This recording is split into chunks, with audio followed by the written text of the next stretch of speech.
Our next speaker is Alberto Bartesaghi coming from Duke. And he'll tell us a little bit more on the data processing pipeline. What is your favorite part of the Cryo-ET workflow?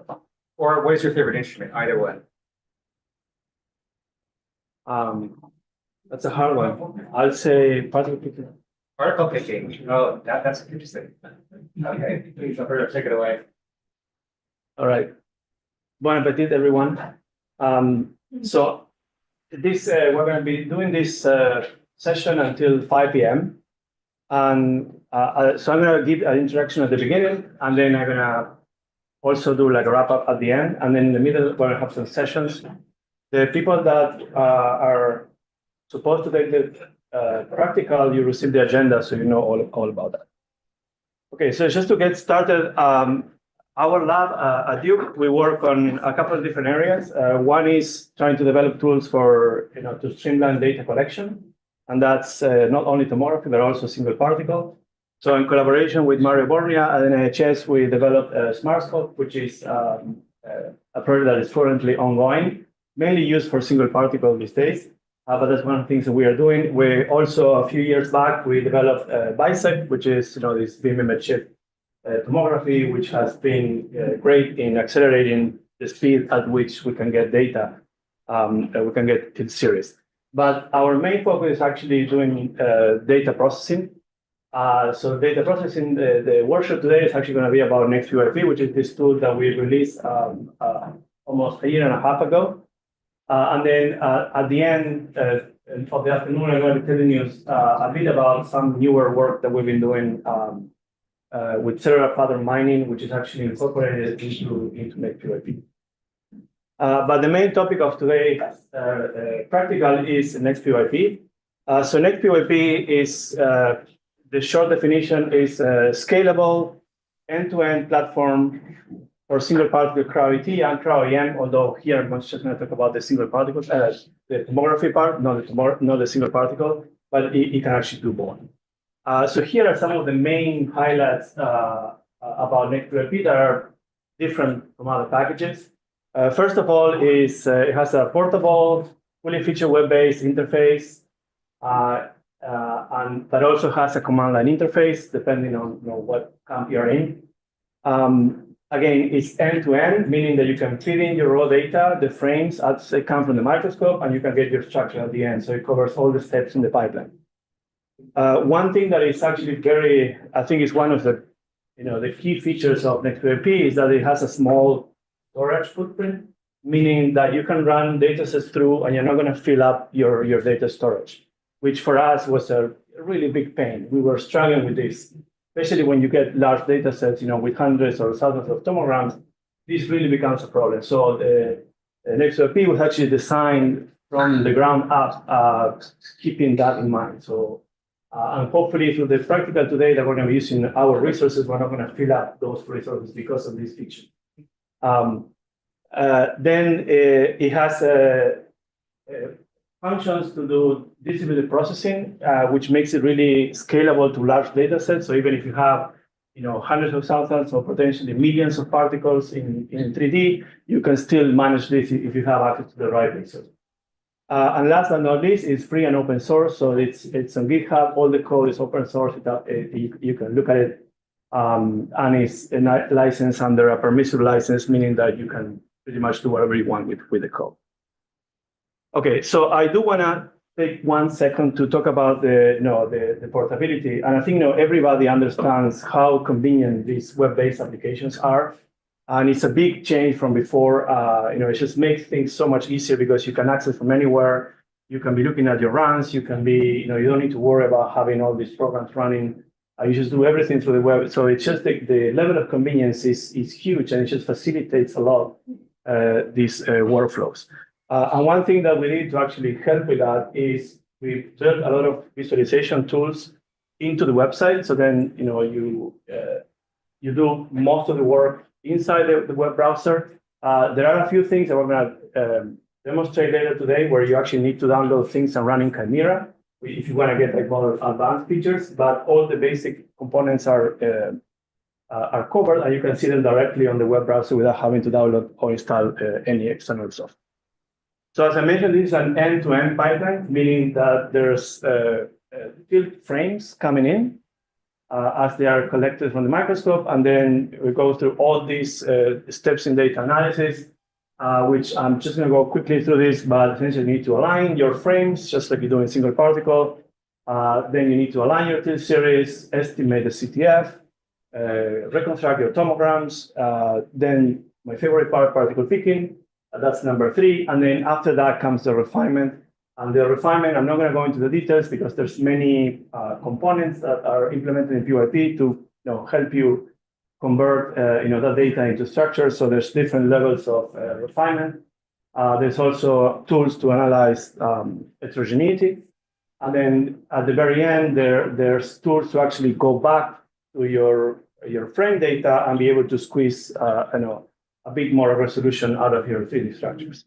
So this tool, you can actually go all the way from beginning to end without having to go outside or use external tools. So the way we, obviously this is a very complex workflow, and the way we work around that is we develop this kind of like an intuitive block-based user interface where you can see these are individual blocks, and each of these blocks, they carry out a particular operation. You're going to see that during the practical, but this makes it very intuitive because then you can connect blocks with each other. You can try different, if you want to try different operations, you can connect multiple blocks downstream, and then you can build all your workflows on this interface. And then on the right, you have control, so you can see what processes are running. You launch processes, you stop them. It's kind of like the control panel of all the processes that are going on in nextPYP. All right. I mentioned that scalability and the storage efficiency is one of the key features of nextPYP. And the way we achieve the efficiency in terms of storage is our tomograms are very small. Essentially, they're very heavily binned because we only use them for particle picking, essentially. During refinement, we don't create subvolumes to do the refinement, and we don't save particle stacks. And this is actually important because, as you will see from the practical today, our particle stacks are going to be quite large because now each particle will have 40 tilts or however number of tilts. Then your particle stacks actually become large, and you can end up doing most of the time doing I/O, trying to read and write these particle stacks that are so huge or moving them around in your platform bank. And then in terms of scalability, the way we work around that is we actually take advantage of these high-core CPU architectures, and that's what you're actually going to be using for the practical today. And then we use fast local storage in the server or the compute nodes that you're actually using to run this. So the schematic here on the right, it kind of tells you at a high level how this scalability actually works. And so these bundles right here, which are the raw data, your tilts, then you get, where the particles are, you cut out those positions, and essentially those get analyzed independently from other tilt series. And then that's where the refinement happens. So you can get an intermediate reconstruction here. And that's the only thing, that's one single reconstruction is the only thing that you save permanently. Everything else you just throw away. And that's how you get the savings in storage. And now you can do this, scale it up to however many tilt series you have, and then you combine all your partial reconstructions, and then you get your merge reconstruction, and then you can iterate this process. So this has a property that actually scales very well to very large data sets, even if you have few particles per tilt series. Okay, so we validated all this framework on some test data set. This is, there's more examples in the original publication, but this is a apopheritin data set. So it's about 100 tilt series, 30,000 particles, and you can get to sub 2 Armstrong resolution using this package. One thing that I'm going to just mention briefly, and we'll talk more about this actually tomorrow, is that you can also do on-the-fly data analysis. So while you're collecting your data, you can actually be looking live at the results of the data processing all the way to particle picking. Right? But this is not going to be the focus of today's practical. We're going to talk more about that tomorrow. Okay, so let me mention a couple more notable features of nextPYP. We really went a long way in making sure that this is easy to install and configure. So we did a lot of work, behind the scenes to actually, that make the installation look very easy. You can also run this on a standalone mode, meaning that you have your server, and then you want to run this locally, you can run it in that mode, or you can also, if you have access to a cluster with RAM, you can connect this to a cluster, and that can use, CPU or GPU resources. So hopefully that gives flexibility for, depending on what resources you have, you can run the same program in these different scenarios. Another feature or advantage, and this is not unique to nextPYP, but it's something that we recently incorporated, is the ability to give you access to other tools are available in the field that are not produced by our lab, but by other groups. So we actually made it quite easy to run all these tools that I'm listing here. So the stomogram denoising, segmentation, movie frame alignment, and tilt series alignment.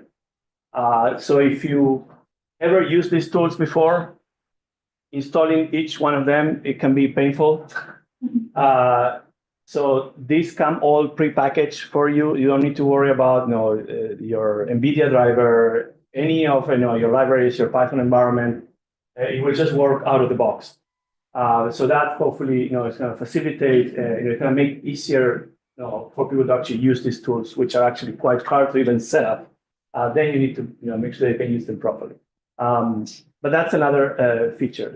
And the last point I have here is that we made also quite a big effort in making sure that at any point during the data analysis, you can import results or metadata from external programs, and you can also export things from nextPYP to other tools. Because we know that there's multiple tools out there, and you may want to use more than one. So we try to make it as easy as possible to facilitate this transition. And you will see some of that during the practical. Okay. A little bit of a overview of the short history of nextPYP. So the initial version came out in October 23, and that was 0.5.0. And then between then and April of last year, we did several incremental releases, and then we essentially took a year gap. And then we haven't formally released this 0.70, which is the current version, but we will be doing that soon, right, Jeff? Soon. How soon is soon? But essentially, along that year, there's many things, many features that we added. So here, there's just a couple of them. In the changelog, you can see, many more. And this is the version that we're going to be using today for the practical. So just to give you an overview, it has essentially a more intuitive interface. And this is from the feedback we got from the first version, where things are more decoupled from each other. So in particular, particle picking is a lot more intuitive now to do, and you will see that in the practical. We then added blocks for doing all these machine learning-based operations, which typically require training a model and then evaluating a data set. So now this is, you have a training block followed by evaluation block, and then this you can do for denoising, segmentation, particle picking, any essentially machine learning-based operation. We also did some improvements in terms of performance. So actually, data refinements now run twice as fast. And then we reduced another 50% in storage just by switching to using 16-bit as opposed to 32. So that makes it even more storage efficient. We also made, I'm saying we, but mainly Jeff, made a lot of effort making sure that this is as easy as possible to install, maintain, and configure. So we added, actually, a lot of the feedback that we got was from the NYSBC, and a lot of the features that you guys requested are actually there now. So you'd be happy to see that. But these are they're good things to have, just that we didn't have them in the initial version. Okay, as I mentioned before, it has now better compatibility with other packages like Rely on or Work on all the other packages that are out there for Tomo.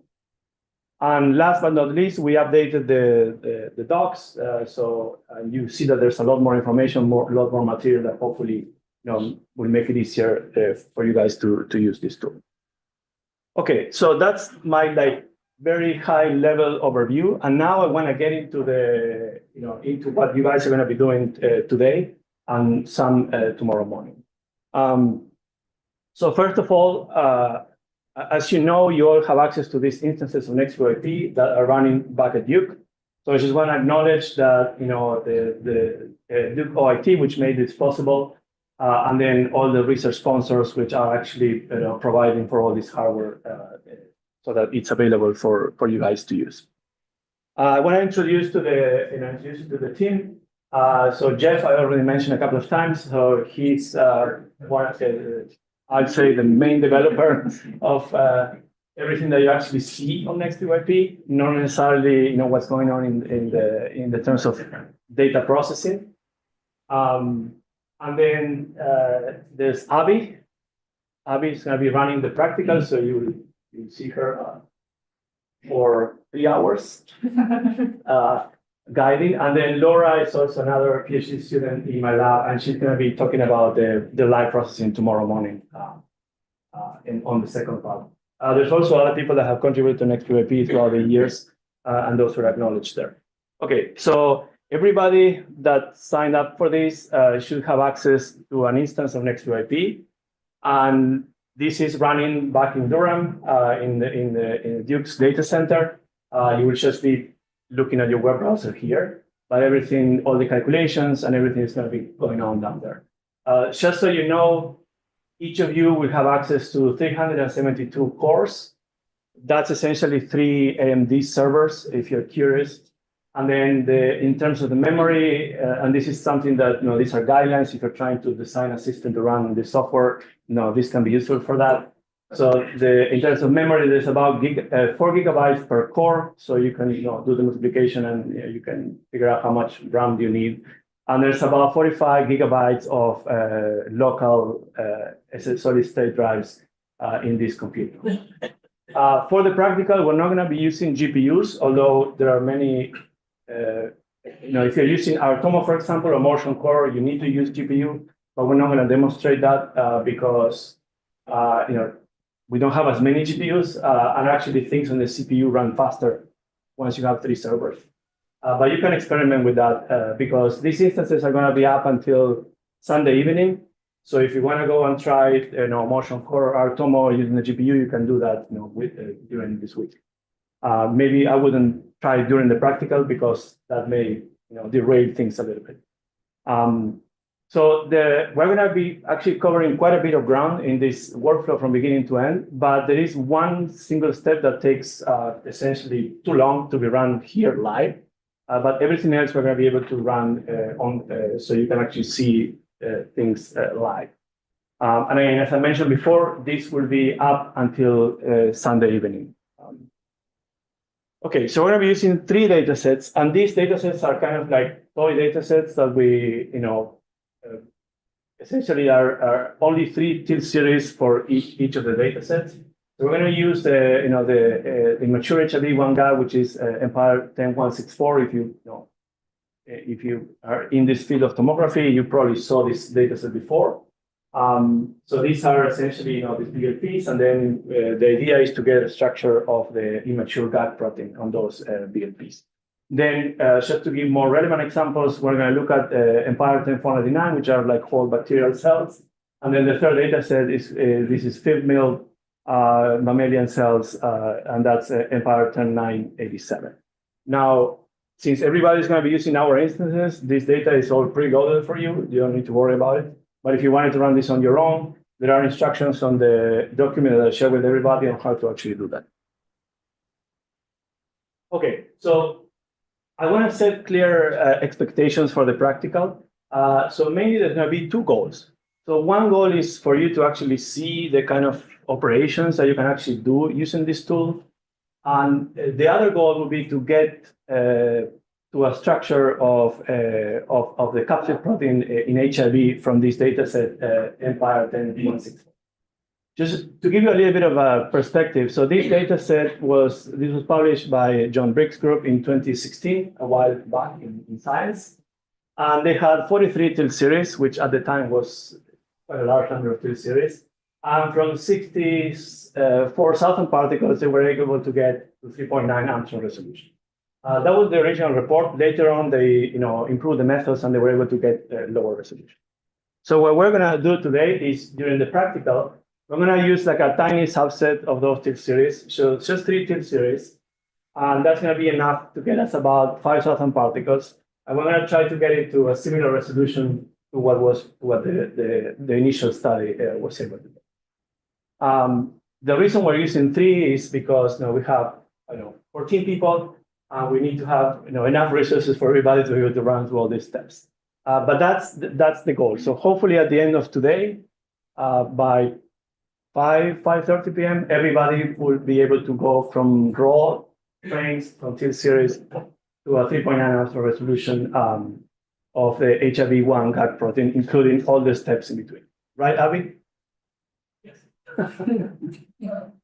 All right. So this is a snapshot of the agenda. So essentially, I just went through this very short introduction. And mainly, we're going to divide this up into 2 sessions. So the first session, we're going to do pre-processing and particle picking. We're going to do that for an hour and a half. At the end of that hour and a half period, we're going to have particles. And we're actually going to demonstrate not just on this data set, but also in a couple of other data so you can see what other tools are available. And then the second session, we're going to do 3D refinement. And then in that case, we're just going to focus on the HIV capsid protein. Then at the end of the day, I'm going to wrap up, talk about some of the advanced and newer features that are in this 0.70 version. And then we're going to end there. And then tomorrow morning, we're going to very quickly show you how you can set up this live data processing and then maybe leave some time if people have questions about nextPYP. Okay, so what I'm going to do now is walk you through the 2 sessions.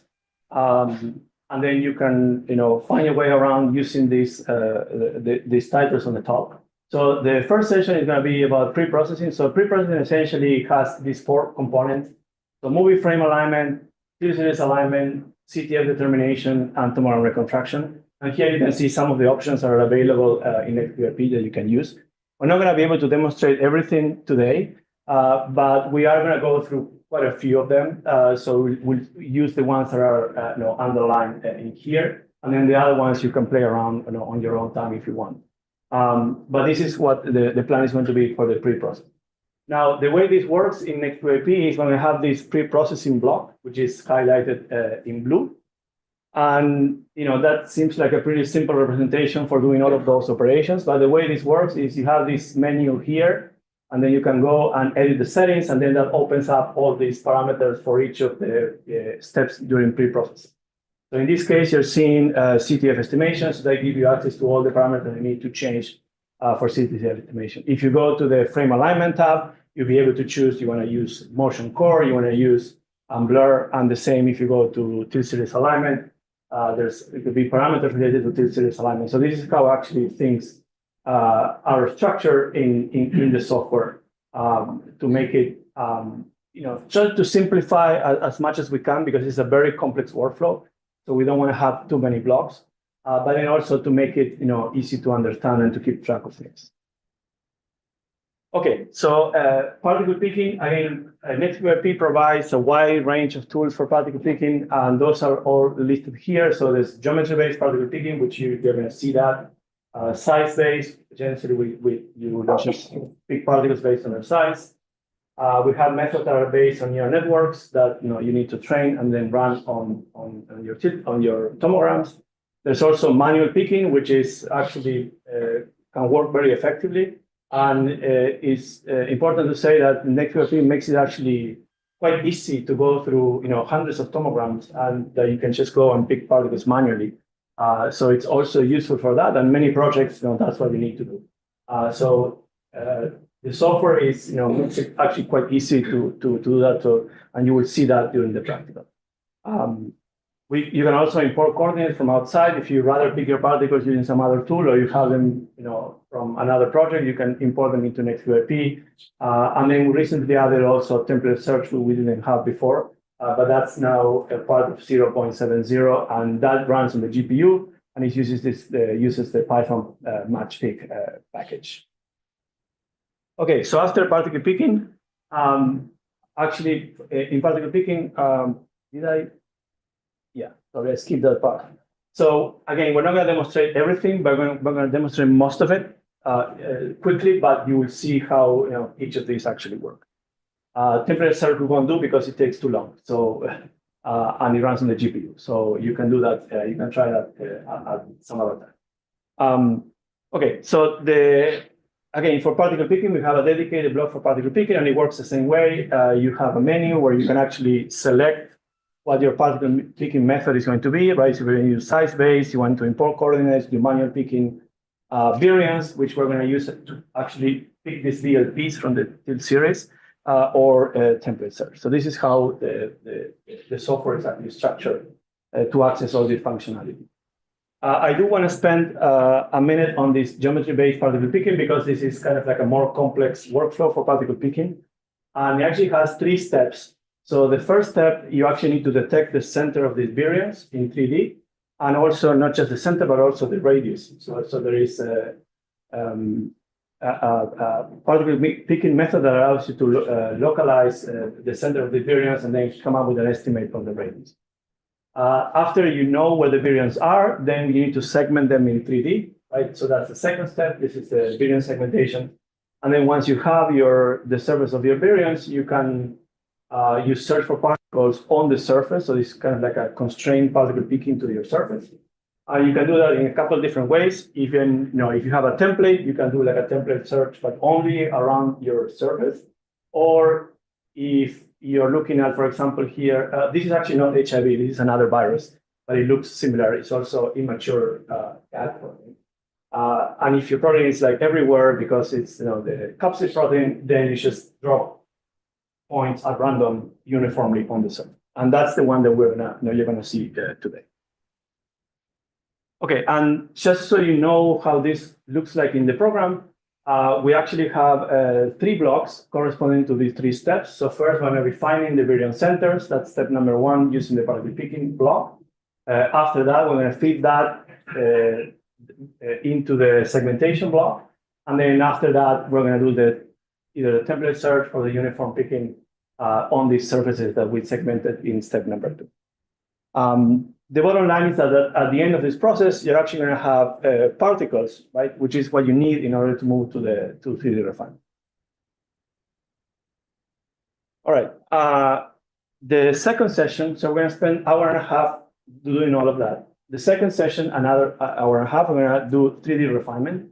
And this is kind of like an overview of what your nextPYP desktop is going to look like, hopefully by the end of today. So you see there's the pre-processing and the particle picking block. So here we're going to do something differently. We're actually not going to use the particles that we picked in the first session. And that's because we want to, people may end up with slightly different numbers of particles. And because we're using like 3 alignments, we want to actually import particles from outside that we pre-process beforehand. And then that will allow you to see how the particle import actually works. And that way, everybody will have the exact same particles, and they will be able to use the alignments that we determined beforehand. So those are the first 2 steps, right? So we're going to import the particles, we're going to import those alignments. And then the third step, we're actually going to clean up those particles, because obviously not every particle is going to be a good particle. So we're going to do some cleanup. And that's actually important to get to high resolution. After that, we're going to do some refinement in 3D. So we're going to refine the particle orientations and parameters of the chip geometry to increase the resolution. And then in step number 5, we're going to show you how you can actually go back to the frame data and do the analysis using that. And you can, if you squint, maybe you can see there's 1.5 million particle projections that hopefully each of you are going to be able to go through all at the same time, which is only something you can do if you really think about storage efficiency. Right, and then the last step, we're just going to do post-processing to get our FSC and sharpening and so forth.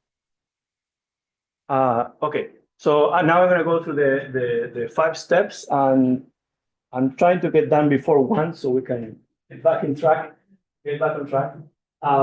So for importing the particles, we're actually going to use some coordinates that are saved in IMOD format. And it's going to be about 20,000 particles, and everybody is going to be able to import these particles into their workflow. And you can see that these are the series we're actually going to be using. And then there's going to be about 6,500 particles per tin series, roughly.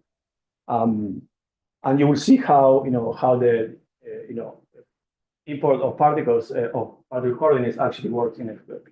Okay, so once we have that, we're actually going to use our alignments that will be pre-calculated to actually produce a 3D reconstruction. And then when we do this, we're actually going to show you this data-driven dose weighting, meaning that not all the tilts are going to contribute high resolution information to your reconstruction. So these plots actually are going to help us understand which of the tilts are actually contributing the high resolution information.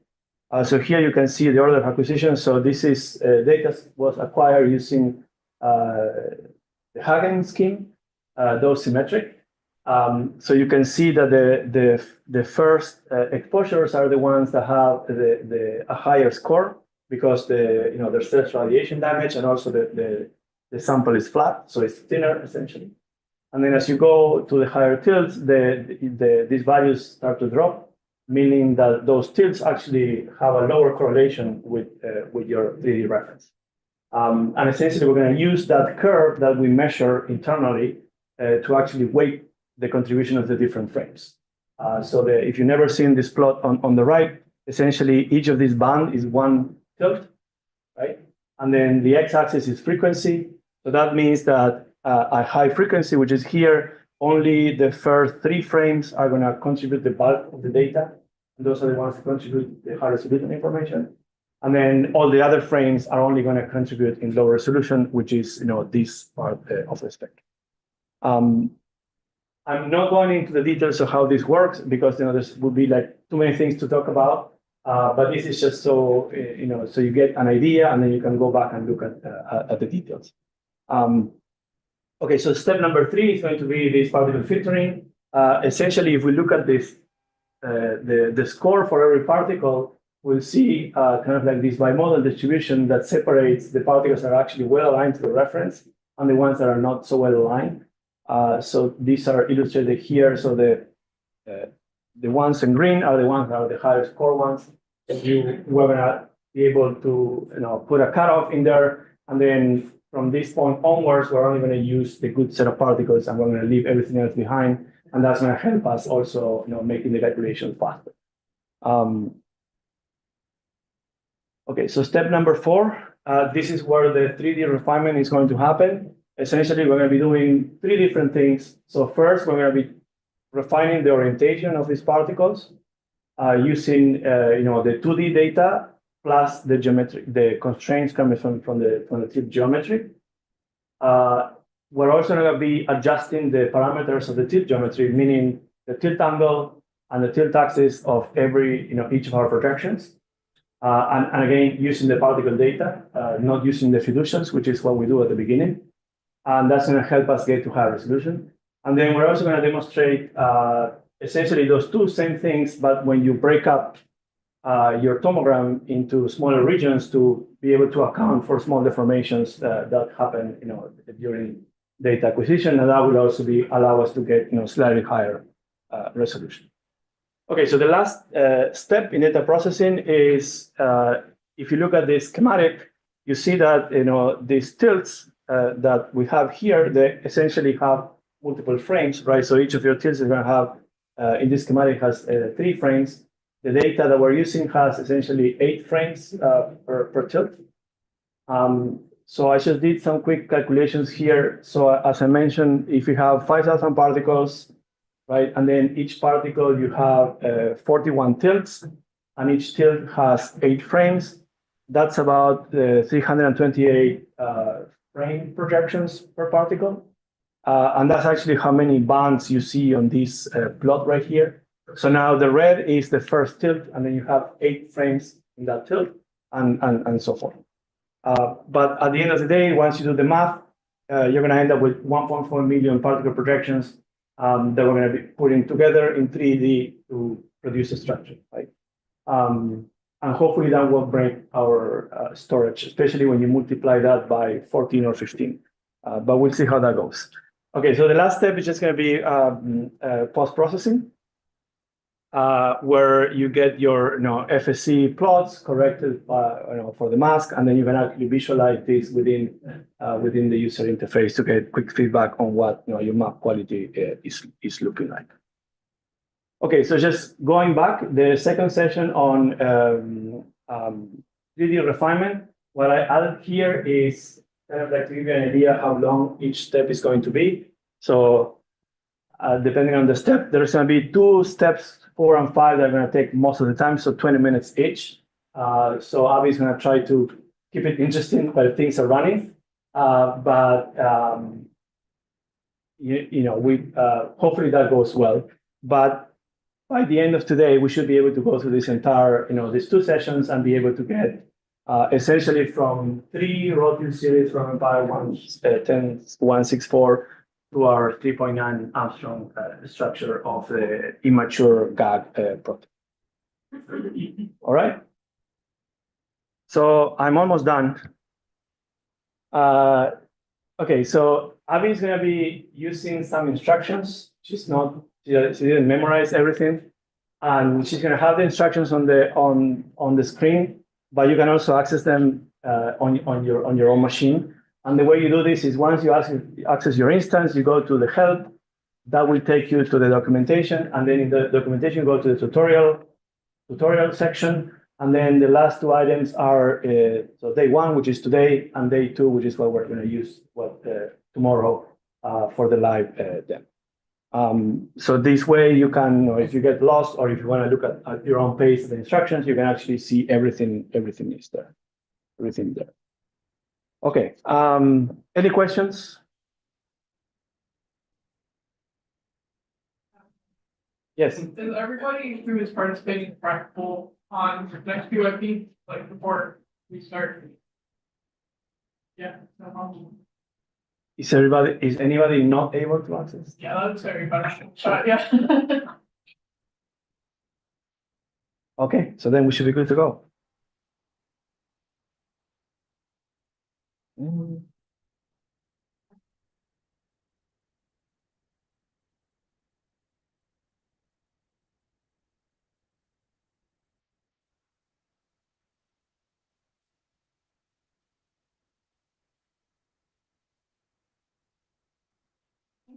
Replace your parents. We don't talk. Oh, thank you. So Abby is going to lead this, and then so myself, Jeff, and Laura are going to be kind of like supporting her. So if you get stuck or if you run into an issue, that's what we're here for. So let us know. We're also going to be watching the Slack if that's something that you need to share with Slack so we can see. But hopefully this all goes well. But if not, we're here to let everybody get to the time. All right. I'm gonna borrow this one here. Cool. Trying to find somewhere to stick my mouse on. One more thing that I want to say, we made a distinction, and this has to do with our resources between the core participants and the non-core participants. So there's at some point, Abby's going to get to a part where you need to make a decision based on that. So if you're a core participant, do what Abby says, and if you're not, also do what she says. There are going to be different things. Okay. Sounds good. So is everybody on the nextPYP, or I guess raise your hand if you're not on the nextPYP dashboard page? All right, we're all there.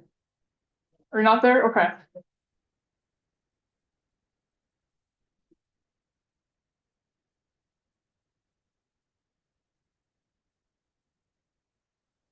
If you go, you click on this stuff.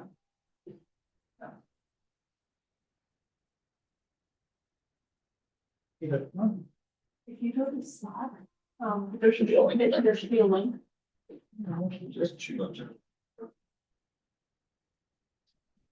No, this one. No, we're gonna accept what. Yes, but Where are you then, supposed like, to this be? is 010, But- so what you can do is everything after the dot you get rid of. And then, All right. and you've like made it a compliment. So you can just log. All right. So while Laura's helping there, Alberto introduced what we're going to start with, which is pre-processing. I'm going to be trying to catch up the time during this session, most likely, because we're a little bit more time constrained for refinement. So we'll go ahead and try to do that. So the data sets, like Alberto said, we're using 3 Empire data sets. We have our data preloaded. If you wanted to do these with the full data sets later, you can download those from Empire. But we're going to start, and I'm going to have the instructions up here on the right. That way you ideally don't have to go back and forth between tabs, but if I lose you, they are up on the help page too. So with session 1, pre-processing, the first step that we're going to do is create a new project. We're all going to be limited to 1 project for the workshop. So go ahead on your nextPYP dashboard and click the Create New Project button. And name your project something. Normally I name it by the data set, because we're going to do a couple data sets. I'm just going to name this Abby Workshop.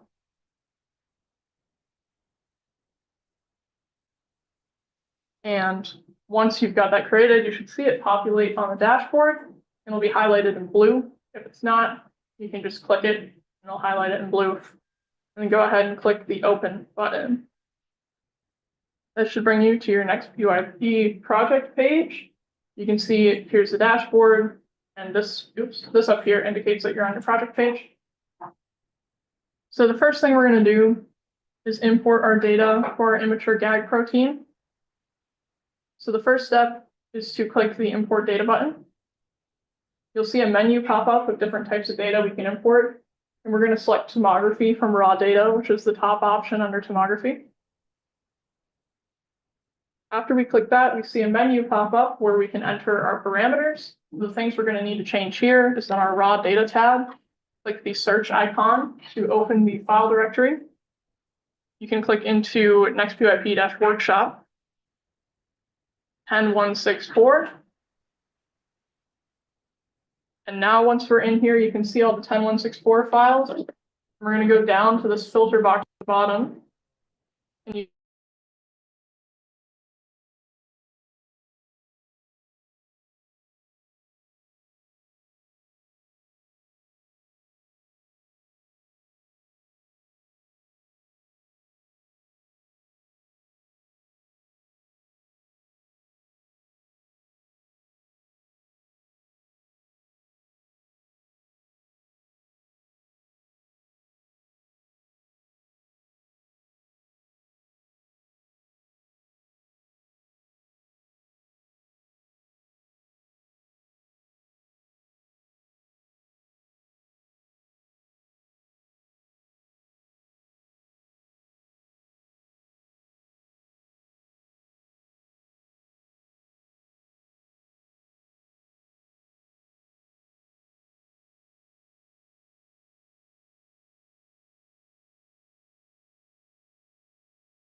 scan order, angle, and then the file extension. Here, this is how these are named, so we're gonna leave it as default. If yours are not named like that, you should change the file name to match your tilt series names. We'll be using unblur, but this you could change to motion core if you wanted to. Don't do that right now, please, because we're not trying to use GPUs right now. So go to the CTF determination tab, now that we've finished on frame alignment. We didn't change anything on frame alignment, just saying what we're using. Go ahead and change the max resolution to 5 angstroms. Now go to your tilt series alignment tab. Again, we're not changing anything on this tab, but we are using IMOD fiducial base alignment, which is our default. You could change that to our TOMO or IMOD patch tracking if you wanted.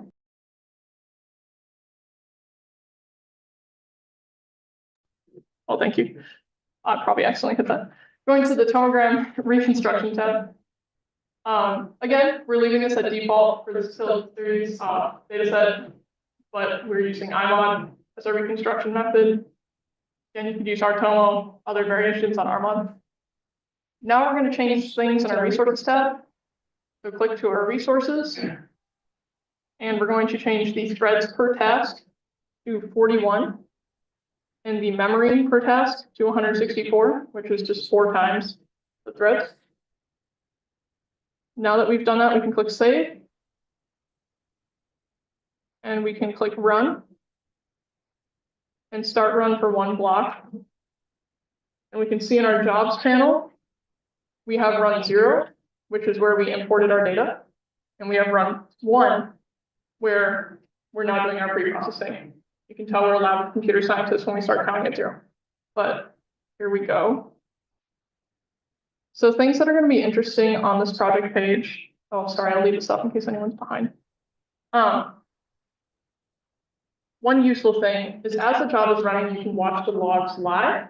This is interesting to see what step you're running, because as we mentioned, we're doing our movie processing, our CTF, estimation, alignment, and tomogram reconstruction all in 1 block.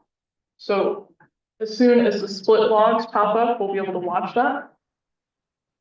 So you can click this little paper button to show the logs next to the splits. If you watch the stream, it'll show you whatever is the fastest tilt series being processed, and you can see that start to go. So we can see right now, line 11, we're processing our movie frames using unblur, and we can see a status bar running, see how far we're going on that. So this can be good, checking that things are running the way we expect them to, checking we are using the parameters we expect to be using. If you're seeing something pop up here you didn't expect, you might want to go back, make sure your parameters are set to what you thought they were. Any questions on the pre-processing block so far while this is running? All right, good.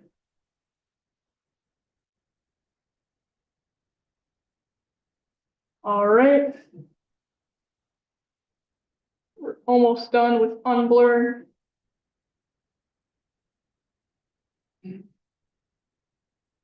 We do have other tabs in our logs that we can show real quick while this is still running. So you'll notice the leftmost tab is our launch.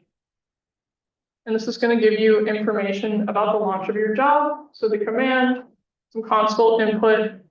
It'll tell you if your job is waiting, why it's waiting, and also give you scripts and such. The logs tab on the very right is not going to populate until a tilt series has finished with the pre-processing. But as soon as it does, you'll see the full log for that tilt series populate here. You can navigate through all 3, and you'll also be able to show only failed jobs in the event of failures that you want to go back and look at. We'll go back to the stream tab, see where we are. All right. So it looks like we did our movie frame alignment. And did IMOD, doing IMOD alignment now. So it's fun, you can even see the different steps of IMOD, like if you've ever run IMOD interactively, the pre-alignment and then the Raptor step. Yeah, pre-processing just takes a couple minutes. And then we'll go into the pre-processing block and show you some fun data that Alberto highlighted we have in the block. But it is nice to be able to see it individually for all the tilt series, as well as a summary of what we get as well. Maybe you want to clarify that. Hmm? I was just gonna say that the running mode is really valid. Yeah, yeah. Oh, yeah, you can see that in, here, so we can see one of our tilt series is finished, and then two are still running. So because one is finished, we're gonna go ahead and click into the pre-processing block. You just hover your mouse over it, click, and it'll open the pre-processing page. Now, because I'm quite zoomed in, I'm going to minimize these so you can see them. I don't know if I can use the mouse over here. I'll try this. Okay. So if you're not already there, navigate to this rightmost tilt series tab. And then go ahead and in the sub menu down here, click on the tilts button on the left. So we'll go through what's included in the information for a tilt series specifically, and then also for them as a whole. So I'm trying to minimize these so I can show you guys all the plots at once. All right. So tilt series tab and tilts. And the thing we have on the left here, you can hover your mouse over this plot, go back and forth, and you'll see the tilt image change and the motion trajectory plots for each tilt. If you want to stay on one and not have it change as you hover, you just click, and now you'll be there. As you can see, we just changed tomograms. And the reason why that happened is I have this watch button clicked. So the watch button allows you to go to the next one each time. I'm going to unclick that, and now I'm not going to go back each time. But we'll show you this tilt series since we're already on this one. So this is actually a good tilt series to show you. If you're not there, go to tilt series 1, and you can do that by clicking this search button and typing the name tilt series 1, and then select, and you'll be at tilt series 1. The reason I've decided to show you this one is because you can see this average motion. There's this outlier right here. And the reason for that is we have a bad tilt image. So we're going to want to ignore that tilt image. We're going to do that by clicking show all raw tilts. And then we can check ignore. And then we can exit out of that. And now our downstream blocks are not going to use that tilt or refinement. All right. So that's pretty much what you get out of this leftmost plot. This middle plot is going to show you your estimated tilt axis angle tilt series. It's not always going to be perfectly what you put in, but you can see here it was right on the money. And then your motion trajectory per tilt as well. Additionally, if you want to see the log for that tilt, you can show the log from this tab as well. So we're going to exit out of this and hustle through the other parameters. Click over to your alignment tab. So on your alignment tab, the thing I use most often here is this movie. So I can click play and I can visualize the alignment of my tilt series. I track the fiducials moving along this blue line. And to me, that looks well aligned. They're not jumping up and down. So because I like my alignment, I'm going to go ahead and check out my CTF. So once I've clicked on my CTF tab, I can see various plots. Again, I'm going to minimize these so you guys can see them all up here with the higher zoom level. So I can see my CTF, I can have defocus, score, resolution, and change into focus plots on the very left, my 2D CTF in the middle, and my 1D CTF on the very right. Additionally, I can show all 2D plots for CTF here, and we can see we had that bad tilt here that we chose to ignore in our tilt tabs. We can also show all 1D plots as well for all of our series. And when you're not as zoomed in as I am, it looks a little less like a green square. Can we go a bit slower? Can we go slower? Because I cannot follow you. Yeah. All right. Everybody on CTF tab. Anybody not on CTF tab? Okay. If you're not on CTF tab, we should be clicked from our project. Click on the pre-processing block on the tilt series tab. and on the CTF tab. So it'll be the CTF. And so we can see overall CTF data for this tilt series. Now, the last thing that we've done in our pre-processing block is we've reconstructed our tomogram. So we can go ahead and click over to our tomogram tab on the very right of this submenu under the tilt series. So as the tilt series is loading, we'll let it do that.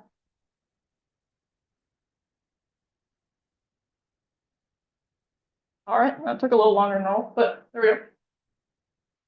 So there are a few things to point out on the tomogram tab. One is you have the ability to download your tomograms here using this green button. We're not going to do this right now, but I will demonstrate this at a later step while we're waiting for some refinement blocks from later. You can also visualize your tomogram, and you can play a movie, which will go through your slices. And you can pause your movie, or you can manually scroll through it as well. But again, because I'm zoomed in, it's kind of just going from one end to the other. You can also see your side view projections, which here you can see the layers of fiducials and then some circles for the VLPs. All right.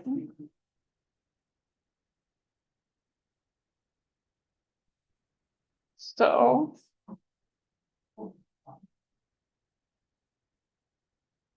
next thing we're going to do is go over to the left, go to our plots tab.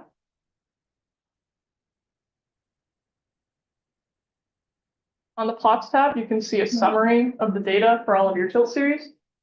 Here, because we only have 3 tilt series, it looks a little bit empty. When you have a lot, it looks more populated. So on our plot tabs, one thing you can do is if you hover over a dot, it'll open up some information for a specific tilt series. You can see things like the name, CTF bid, and overall a summary of the data that you see in this tab, but for this tilt series specifically. You can see your mean to focus and your defocus spread, and then also you can get a good idea if your defocus 1 over defocus 2 is giving you a nice line like you expect. And if it's not, you can view this angle of astigmatism plot, try and troubleshoot that. I'll scroll down a little bit on mine. If you're more zoomed out, you might be able to see them all at once. But we also show estimated resolution, average motion, and we have a number of particles on this block. We no longer do particle picking on our pre-processing block, but the same plots tab exists in downstream blocks, so that plot will be populated there. All right. We're going to move over one tab to the right to our table tab. So our table tab is primarily used for filtering. You can name a filter up here, like a tilt series. Say I decide I don't like this tilt series for whatever reason.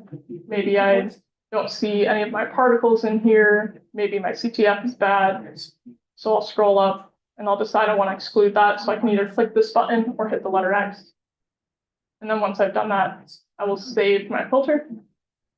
If you don't want to filter things manually, you can also do it with some automatic parameters such as CTF, resolution, average motion, etc. And use the slider here to set those and then apply the filter.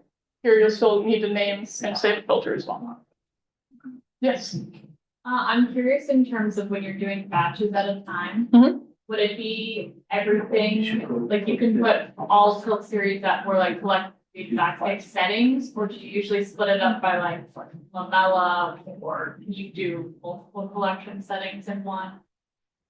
And so they would need to have the same settings within the data import block to Okay. import them together. You Yeah. can still process them in the same project together, but you would need separate data import blocks for different data collection parameters. Okay, so you could potentially like pre-process them separately and then combine them later? Yes, so you'll see in a particle picking tab that you can export particles. You would probably have to do up through particle picking in separate tabs, question mark, Alberto. Yeah, that's Yeah. tricky, but But you can import particles for sure. Okay. The tomogram combination might be trickier. You might have to do that, like play around in your command line a bit right now. And then you put out all your coordinates in the same folder.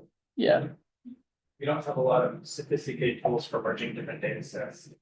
But there's some ad hoc things you can work with what's available. Is there a way to know what you include or exclude in the series? If you hit X, it doesn't propagate a list or something of all the excluded. Ah. Let me zoom out quick. Too far, sorry. It has at the very right, there's an exclude column, and then there's X's and not. You can use this slider at the bottom. See that column as well? That's just a artifact of me being zoomed in to increase the font. Well, that needs a lot of space on the screen. Yeah, big monitors are nice for this, for sure. All right, any more questions on filters or plots or things we've covered so far? Otherwise, we'll go to gallery. Yeah. This filter is to exclude the entire filter. Yes, Okay. the exclude individual tilts is on the tilt tab and the tilts. Yes, yeah, exactly. All right. So last tab we're going to show here is the gallery tab. This will show you a single image of all of your tilt series. I've found this nice for finding individual tilts to exclude. For example, if you've had the grid break, a lot of times you'll see kind of a white streak down the middle and you can go click on that one and then go exclude that broken image. I don't have one of those to show here, I'm sorry. But so we'll click into here and we'll go ahead and we will click on tilt series number 1 again. And that's going to bring us back to our tomogram tab to show one more feature. We're going to show this feature because we need it to get a parameter for the next block. So I'm going to zoom in here. And the reason we added this feature was by request. Who requested that again? Alex Noel requested this feature where we can measure now in our tilt series. I liked it a lot too because I used to export these to ImageJ for measuring, so very nice. But you can click on the ruler. This is to go back and forth between the ruler and the cursor. So if you're in ruler mode, you'll see a 0 angstroms down here. You click one part of your tomogram and then drag the red line to click the other part. And you can measure a few of these. Are you measuring the inside or the outside to outside? I'm measuring outside. Here. Yeah. This is probably going to depend on which membrane exactly you wanted to segment, but I'm measuring the outside. We're all going to still input the same parameter, but I'm just showing you how it works for your data processing. But so we're going to use the number 1,000 because it's a nice round number and it's close to what we're getting. And so now we're going to click back to our project page. We do that by clicking on this 3 icon thing up here. So once we're back on our project page, I will scroll down to the particle picking so we can see that. We are going to click on this blue button, which tomogram, labeled tomograms, output of pre-processing block.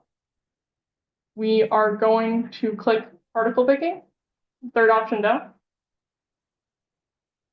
And we should see this menu populate. We'll set our detection method to virions. Very bottom here, or close to the very bottom here. And this virion radius is what we just measured. So we measured about 1,000. So for the diameter, so divide by 2, we'll input 500 for the radius. The rest of this we'll leave at default. Part of why we didn't have to be exact with that is we have a tolerance for virion radius setting here. So you can be a little bit off with your measurements, and it's good too because your virions are not all exactly the same size. So we'll click save. And we'll hit run. Start run for one block. And you should see that particle picking block has started running here. Oh, I meant to have you guys set all these up at once. So we'll set up the other 2 and then we'll start those runs as well. But so how Alberto described that geometry picking, this is what we're doing now. So first is picking the virions, segmenting the virions, and then picking particles along those virion surfaces. So that first block is our virion selection. The second block we'll set up is our virion segmentation. So we'll click particles out of particle picking. We'll click segmentation for closed surfaces. Here we'll just use the default, so you can go ahead and click save right away. And then we'll set up third block in the geometry picking pipeline. So click out of segmentation closed. And there should only be one option, but it'll be particle picking closed surfaces. So you'll click that. Particle picking closed surfaces menu will populate. You're going to set the particle radius to 50. And the detection method to uniform. If you have something like COVID or HIV spike protein that's not so populous, you can use template search as well here. But we're just doing HIV gags, we'll do uniform. Another important parameter set on here is the size of the equatorial band. So this is how far we're going to search along that surface that we segment. And here we're going to do 800 angstroms. You want to do something a little bit smaller than the size of your virion, because as we get to those high points, our segmentations are not going to be as good due to missing wedge, but we still want to cover a wide amount. All right. Yeah. I'm a little confused because the radius is 500, right? Yes. So is it like 800 minus 500 is where it'll search, or is it searching even like inside? It would be, so if here we were setting a radius of equatorial band, it would be 400. So here the 800 starts at the radius and goes up 400 and down 400 angstroms. Okay. Yeah. So it's 100 angstroms short of the total radius each way. All right. So go ahead and click save. And we'll click run and then start run for 2, or if you have all 3 of the geometry runs, start run for 3. All right, and those should be running.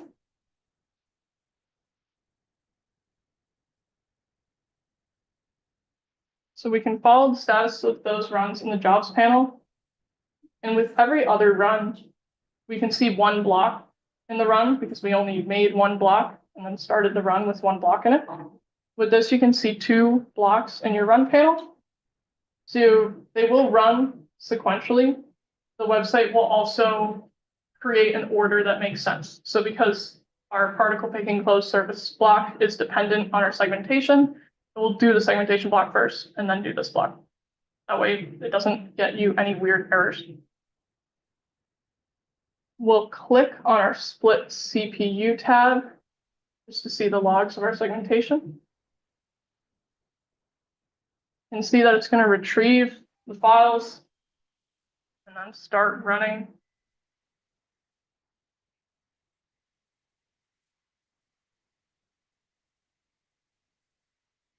This is a block we're going to click into and look at these segmentation thresholds. But you can see right now what the segmentation thresholds, they default to 0.1. We will be able to change these if we want to.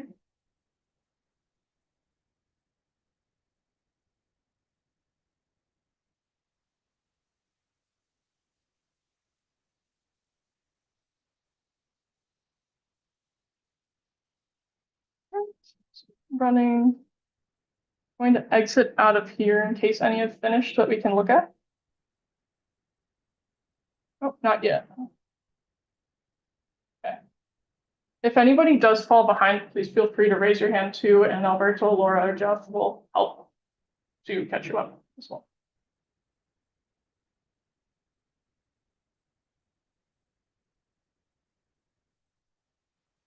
Why the multiple radius is 50 in this particle exception? So for HIV gag, we're setting a particle radius that's going to give us a circle that looks nice around HIV gag, that we can look at it well. The particle radius just sets the size of the circle in the particle detection block. In our particle refinement block, we'll set particle radius and particle extraction parameters that actually do matter for refinement. And as far as the particle picking, detection block goes, it just sets the size of the green circle that appears in the web interface. If you leave it at 0, you don't see a marker. So it's, yeah. All right. One of our segmentation blocks is finished. So we're going to click into this so I can show you what those thresholds are that I mentioned. So if yours hasn't finished yet, that's okay. You can just watch my screen because this isn't, you don't really need to do this. We're not going to change anything, just to show you a feature. So you can click on the segmentation block if it is up. If not, just watch mine. If you don't default to the segmentation tab, you would click on the segmentation tab. And here you can see a virion that's been picked. I'm going to zoom out a bit on this tab just so you can see the menu on the left. So you'll see the number of virions that have been picked on the very left, and you'll see segmentations for those virions on the right. You can pick whatever looks best for your virion by either clicking on that column or by using your number pad. So, or number pad, or the thing at the top if you're using a keyboard like mine.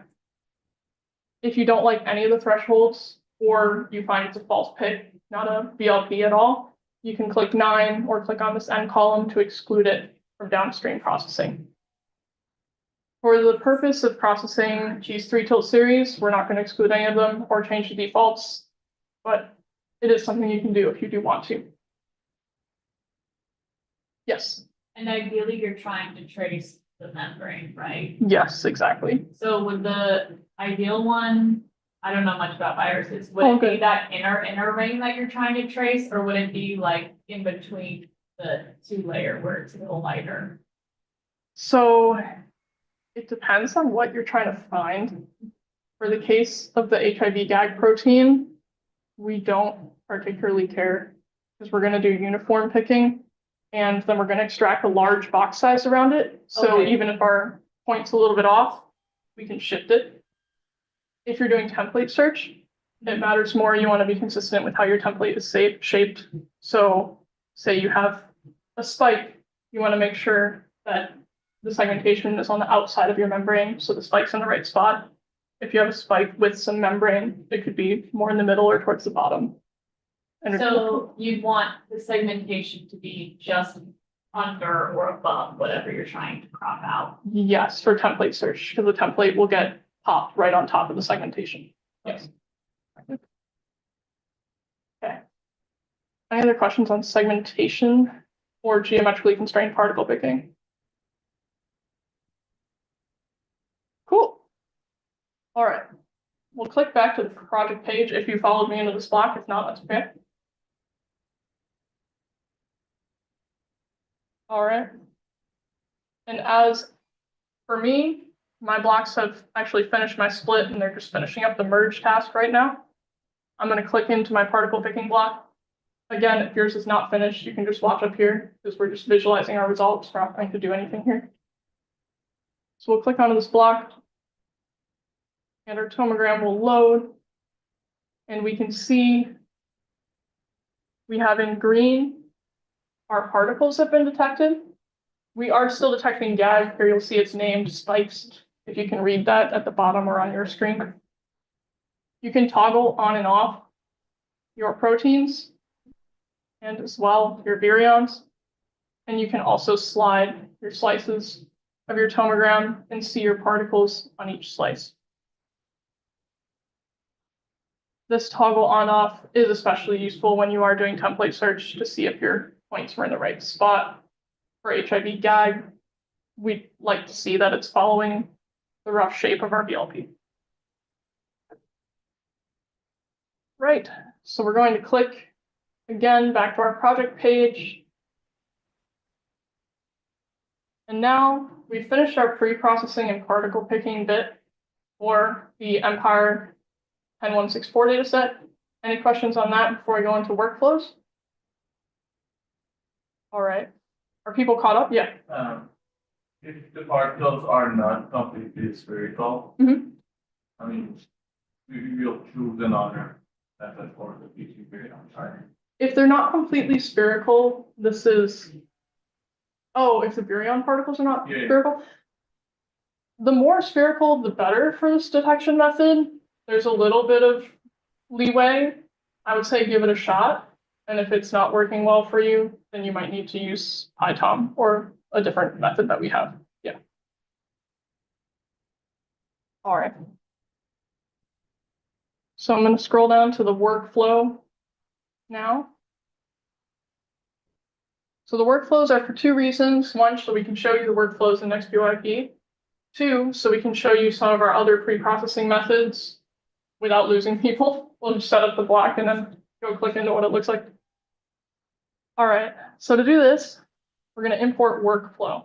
So up on the upper left of your project page, next to import data, there's an import workflow button. So go ahead and click that. And should I be zoomed in a little more for this again? Yeah. All right. We're going to do 10499 first, which are whole mycoplasma cells grids. We're going to go ahead and click import next to this 499. So import. And there we go. We'll leave this at default. When you set up a workflow in nextPYP, you are in full control over what parameters you choose to show on this page. For us, we didn't want it to be tweaked right now, so we've just shown you a couple, and we'll hit save. And again, if we're not so zoomed in, you'll see 3 blocks populate. The one thing I am going to have you guys change with me is going to be the particle picking parameters. And this is just so we can cover a little bit more of what we have in particle picking and how to set that up. So before we hit run on anything, click this little hamburger menu at the top of particle picking. And sorry about that. Click edit, the third option down. Once you're in here, go ahead and set the particle radius to 80. Now, how I mentioned particle radius didn't matter so much for HIV gag. This is the one particle picking method. Particle radius is very important, and it's size-based particle picking. So the radius is going to determine what you're picking. And now we're just going based off of a ribosome radius, because this is what we're going to be picking here. So our detection method, we're going to change from none to size-based. And the rest of these parameters, we're going to leave at default. But if we have some time while things are running, I'm happy to answer questions on what you would change and why. The things I would highlight, well, we'll save and run, and then we'll highlight a couple of what these mean. How about that? Just save some time. So hit save. Go ahead and click run. And you should start run for 3 blocks. It'll be your import, your pre-processing, your particle picking. And we'll see we're starting run 4 for our 499. For me, it's run 4. If you've done more, that's okay. All right, now to explain a little bit on size-based, we'll go back to that hamburger menu for particle picking. We'll click read. Now before this one said edit, now it says read. That's because once we've sent something to run, we don't allow you to edit the parameters anymore. That's to help prevent problems with things being different on the website after they've already been sent to the cluster. So click read. And now we can see boxes are grayed out. We're not allowed to change them anymore, but we can still read them and get a brief explanation on what they might mean. So the first I mentioned is particle radius. For size-based particle picking, this is the most critical particle parameter. Particle picking parameter is the size of the particle that you want to pick. We've done this particle radius based on about radius of a bacterial ribosome. This specific bacterial ribosome is about 80 angstroms. Some of these are not as important for your everyday user, but one thing we're going to get down to is contamination. When we're doing size-based picking, we want to avoid picking ice, fiducials, things like that. For here, we have erased fiducials from our tomogram. I'll show that once the tomogram finishes running. But for that, we are detecting contamination, and then you want to have a mass size around your contamination that you're not going to do any particle picking in. So you can play with that to avoid picking things that are not ribosomes. We also have a minimum distance between particles, and this is to help us prevent picking the same particle twice. We don't want to do that because that can do bad things to our FSC later on. And then two other ones I'm going to highlight are going to be this z-axis detection range and the particle detection threshold. The z-axis detection range is going to determine how much of the tomogram we're picking in. Again, as we get to higher ends of the tomogram, we might not see particles, so we might not want to pick anything there and get false positives. Particle detection threshold is also going to help us eliminate particles that are not the right size we're looking for. Okay. Questions on size-based before we see if the pre-processing is done to go look at fiducials? Yeah. So what is 80? Is that like the number, is that like a tilt number, or is it Oh. like, what's the? 80 is the number of slices. So in your tomogram tab, you can see, well, actually, we'll click and see if we can go look at it instead of me just yapping about it. I'm going to use the HIV block because that's done just to demonstrate. So in my tomogram tab, I can see that there's 128 slices in my tomogram. So for my z-axis, I generally want to go less than that.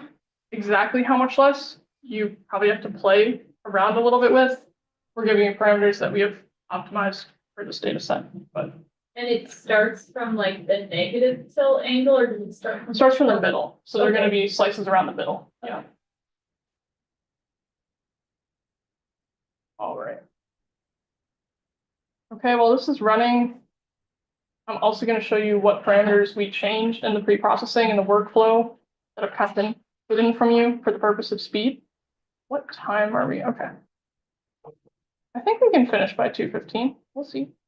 So for the pre-processing, go ahead and click read. I can click, there we go.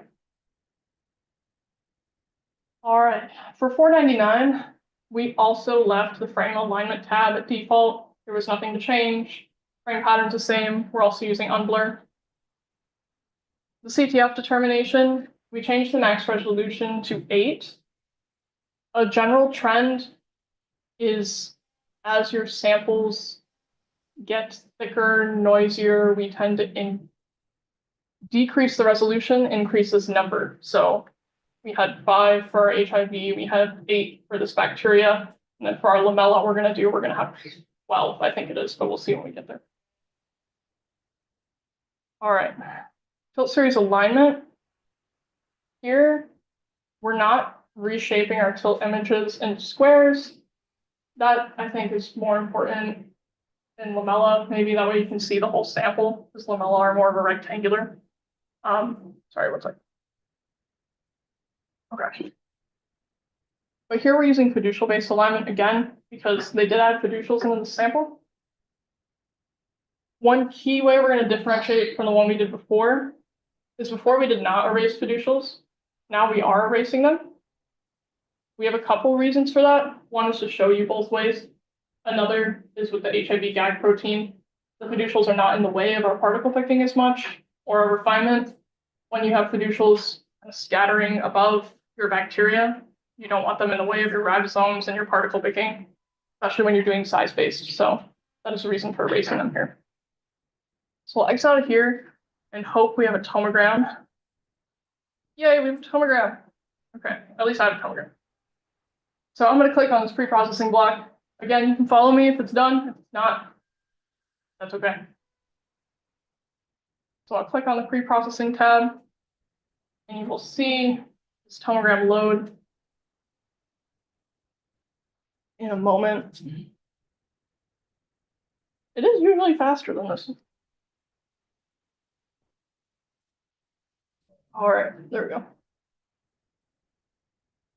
So, as you can see, we do not have a ton of fiducials around here. It's not perfect erasure. What do we use for fiducial erasure? Design. Okay. So it's not perfect, but it does get rid of most of them. I realize that I don't actually have an image to show you of before erasure, unless maybe we look at here. So your data import block is going to give you one image from one random tilt series that you can look at. And this just helps us see that there were fiducials covering that bacteria before that we're no longer seeing. The primary purpose of this image is you can see if your gain reference was applied correctly, but we're not worrying about that with Empire.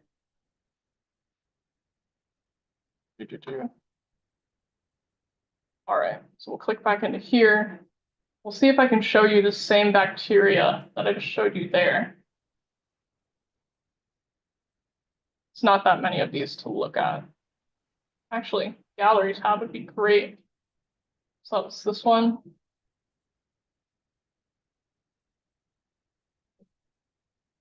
All right. So you can see there's not a bunch of fiducials scattered over the bacteria like there were in that raw till. So we use the fiducial erasure so we can go ahead and pick these ribosomes out. So now hopefully our size-based picking is done because that runs pretty fast. And then I can show you how it works. All right, so project page. All right, particle picking block. I'm going to click on that.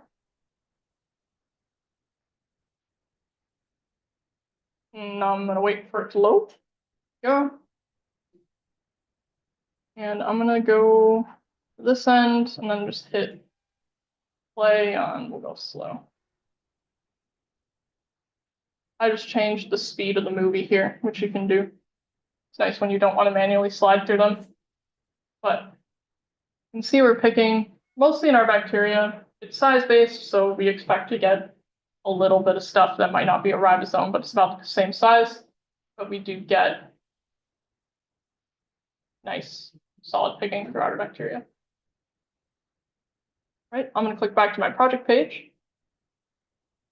And before I load and show the neural network-based picking, I'm going to first take questions and then we'll show you the manual picking because it's slightly related to the neural network picking. But all right, any questions on size-based in general first for 499? Or yeah. When you're processing data yourself, how do you choose between whether you use the side-based picking or whether you just go straight in and try and train the next specific model? What's your sense of what works, what doesn't, and how do you make those decisions? That's a good question. So often because of the time investment into the neural network, I'll usually try size-based picking first because it runs really fast. And then I look at the results, and if I can tweak the parameters and not get anything good in a day, I'll switch to neural network. I find that with bacteria, purified in vitro, all that kind of stuff, the size-based is usually works well. What we're going to do now is on 987 is a, what's the word I'm looking for? Eukaryotic lamella. There's more going on. The size-based doesn't always work as well, but we have still used it there before with some success. So yeah, usually I give the size-based a shot first because it just goes so fast. Why not? But, yeah. All right. Cool. So the next thing we're going to do, because we're trying to avoid using GPUs and large time investments today, we're not going to train a neural network. We're going to use a pre-trained one. But because of that, I'm going to show you how I would copy a block, do manual edits, because that's generally what I would do to train the neural network, is manually pick some particles. So if you go to the hamburger menu of your particle picking block for 499, click that. You can click the copy button. For a particle picking block, a copy block menu will appear. And because I want to be able to manually change my particles and pick the particles, I'm going to click copy files and data and make automatically picked particles editable. This is going to allow me to add more particles and remove particles from this data set. So I'll click next. And now if I wanted to change any parameters, I could do that as well. I generally don't do it when I'm copying blocks just for manual editing, because I find it just messes with my notes and messes me up. So I'll click save. If you have a lot of tomograms, it might take a couple minutes to copy. Because we only have 3 here, it was really fast. I'm gonna move this up here. Oops, sorry about that. If you accidentally click out like I just did, you just reselect your project and open. So I'm gonna drag the one that I just copied up. And for me to keep track of this, I'm gonna rename it. So it's the hamburger menu again and rename. And I'm gonna put copy and rename. All right. So now to do the manual picking, I would click into a block. And my tomogram will load.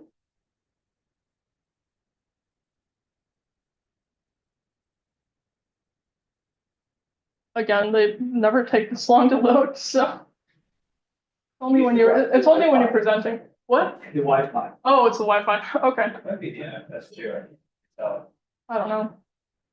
I'm usually connected to Ethernet in the lab, so. Well, all right. I say that, but this is very like portable, like Alberto said, and he had a picture of a cell phone. I do run jobs on my cell phone from nextPYP, like when I'm on the bus and I forgot to do something for lab meeting. Yeah. Yeah. All right. So when we're editing particles, if we left click, we'll add a particle. And if we right click, we'll remove a particle. For me, it's left and right. If you're left-handed and have your mouse flipped, it might be the other way. But whatever your primary click is, you add a particle, and usually your right click or options one will remove it. Is there a way to undo that if you like accidentally remove one that you don't want to remove? Is there? No, okay. I didn't think so. Yeah, that'll be a new feature. That'd be a new feature. I guess that would be you go back to the original block, right? Okay. Yeah. But yeah, new feature eventually. I mean, you can add a form, but it won't be the exact same location. Yeah, I mean, you could get pretty close where I'm not sure if it would make a difference, or I mean, make a significant difference. But that's how you would do it. When I'm training a neural network, I'll manually pick, I think for this network we're going to use, I picked 200 ribosomes, something like that, across a couple of tilt series, like a total of 200, just used a couple of tilt series. And then you would train your network. I'll show you that block as we're setting up the eval. But yeah, the manual particle picking is very easy, user-friendly to use. But yeah, we're not gonna edit all of these particles because then we'll just sit here and stare at each other while we do that, and that won't be very fun. So we're gonna click back to the project page. And now we're gonna go ahead and set up 987, which is going to, sorry, we call them 987, but 10987 is the Empire. It's the lamella data set from mouse epithelial cells. So any questions on the bacterial data set before I move on to the mouse data set? So you don't take the selection, just talk them. Oh, it's saved automatically. Every time you click, yeah, it updates it. Yeah, which is nice. All right. Cool. So again, we're going to import workflow. So it'll be up at the top left button next to import data, import workflow. Click import workflow. Now we're going to go next to Empire 10987 and click import. Again, I'm not showing you many parameters here. We'll go through them once we have stuff running and the blocks loaded. So we'll click save. Where are we at?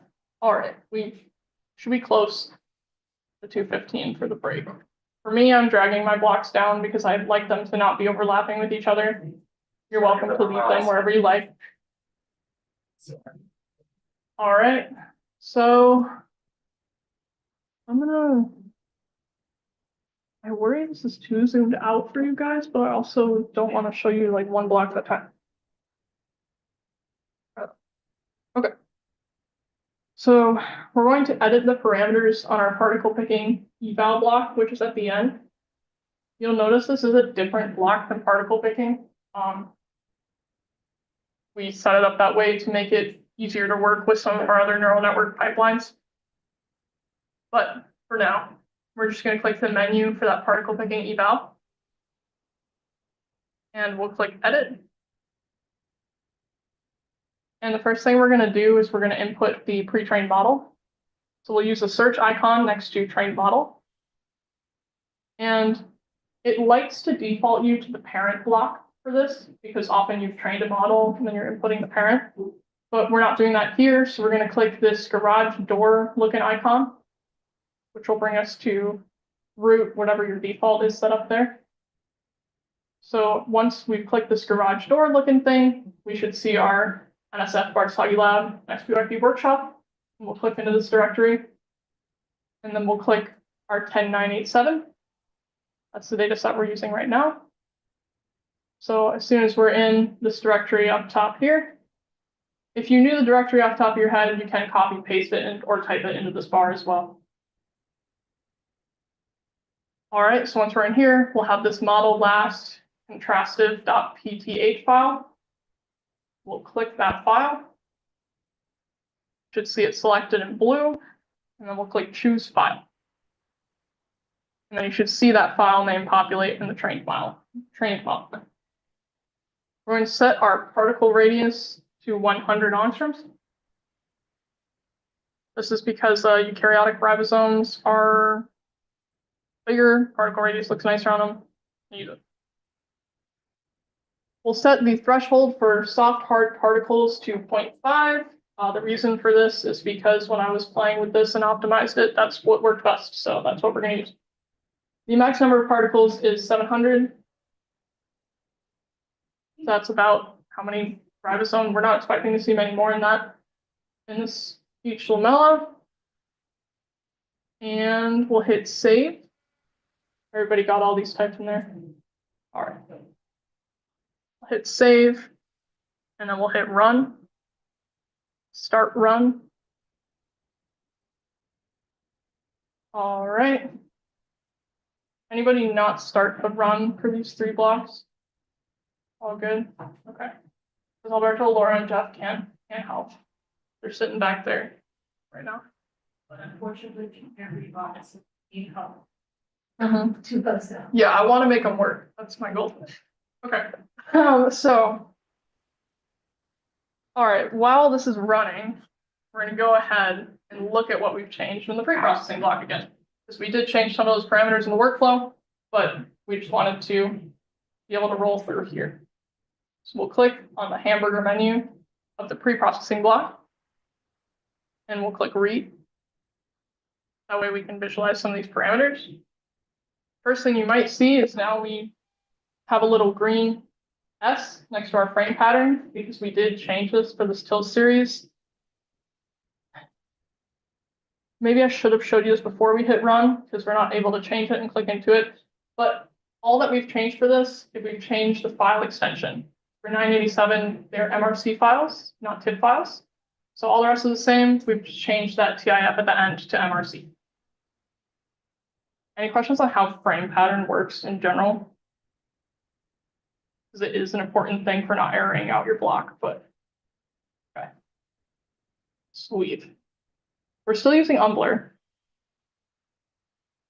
We go to our CTF determination tab. Like I mentioned, we have lowered our max resolution slightly, but the way EM works, raise the number. So we have 12 angstroms now. For our tilt series alignment, 987 does not have fiducials in it. So now we're using patch tracking.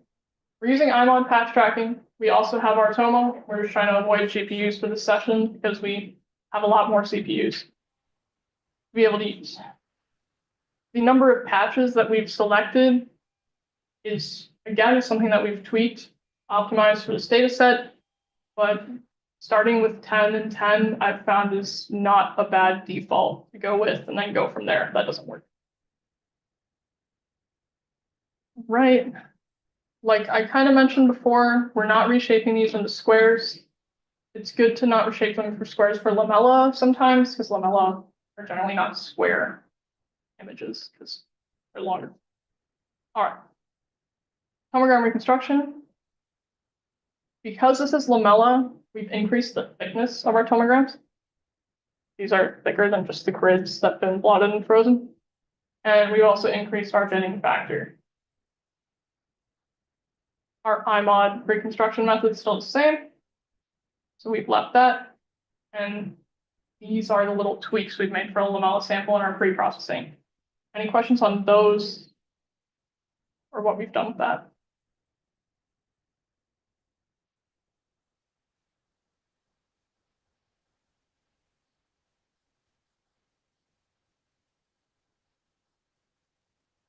All right.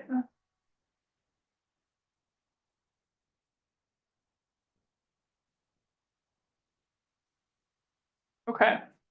So now I'm going to give you guys a vote. We can wait for the pre-processing and particle picking to finish, and I can show you the particles, and then we can break and do refinement.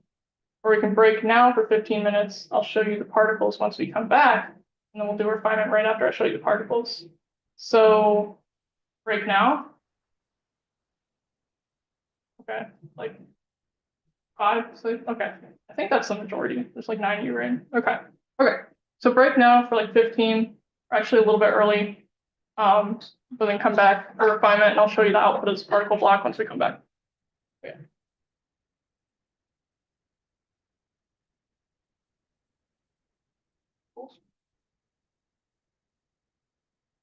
Okay, so we're gonna get into the refinement part, but as I mentioned, we were breaking a little bit early to give time to run. So we're just gonna quick take a peek into the results of our 10987 particle picking. And then after that, we'll hop into refinement. So go ahead and find your 987 particle picking eval block. I should probably zoom in here again. Ish. Yeah. All right, we'll work with this. So we'll click into this block. And for me, I auto opened on my plots tab. You might open somewhere else, but if you didn't, just for funsies, click onto the plots tab. And this looks much the same as it did in our pre-processing block. The only difference is going to be we now have a number of particles because we've now picked particles. So we have that. We can hover over, see our tilt series information and how many particles were picked on that tilt series. All right. Now the table and gallery tabs are going to be the same as they were before. So we're just going to click over to our particles tab.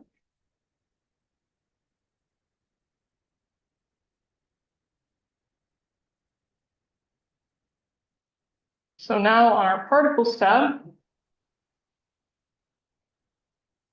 happier level of zoom, we can see how our neural network did on picking ribosomes and on lamella. And we can see we're seeing ribosome picks where we expect to see in the cytoplasm. And we have some other fun organelles you can catch a glimpse of. Well, I think it's mitochondria there and whatnot. But yeah, the neural network works pretty good. It caught something there, but yeah, a lot of ribosomes.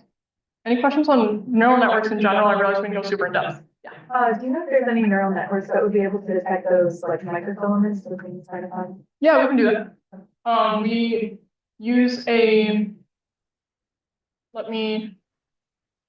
there's a filament detection mode, which is in that particle picking eval block and fiber mode. Okay. This option, yeah. So yes, we can do that with this. Answer your questions, just check this box. Yeah, that doesn't happen often, but it's a great time. Yeah. All right. Any other questions on neural network picking or pre-processing particle picking? Yeah. If you're wanting to pick something on the membrane, you need to like segment, and then is that segmentation a part of the network you train, or is it independent of that? So outside of the virion picking, like an organelle membrane, that's what I'm working on developing for my PhD stuff. Okay. So soon. Yeah, but right now we have membrane seg built in, so you can segment. But we're still working on putting the particle picking along those in there. Right now you can still train the neural network to pick any particles you want. It's just not constrained at all right now. So you would probably get some of your membrane particle picks, but it wouldn't be constrained to the membrane. Yeah. All right. Cool. So we're gonna hop into refinement then. So I'm going to try to optimize zoom between showing you guys enough blocks at once. Please raise your hand to complain if I'm not doing this, or we'll say give constructive feedback rather than complain. But all right, first step we're gonna do is we're gonna import particles. The reason we're doing this is really in case a parameter got set wrong accidentally, that way we're all using the same number of particles to start. Because the geometric picking is deterministic, so you should have the same number of particles if everything was exactly the same every time. But to do this, we're going to first have Abby scroll down to the correct part, that way we can see the instructions. And we're going to import our particles.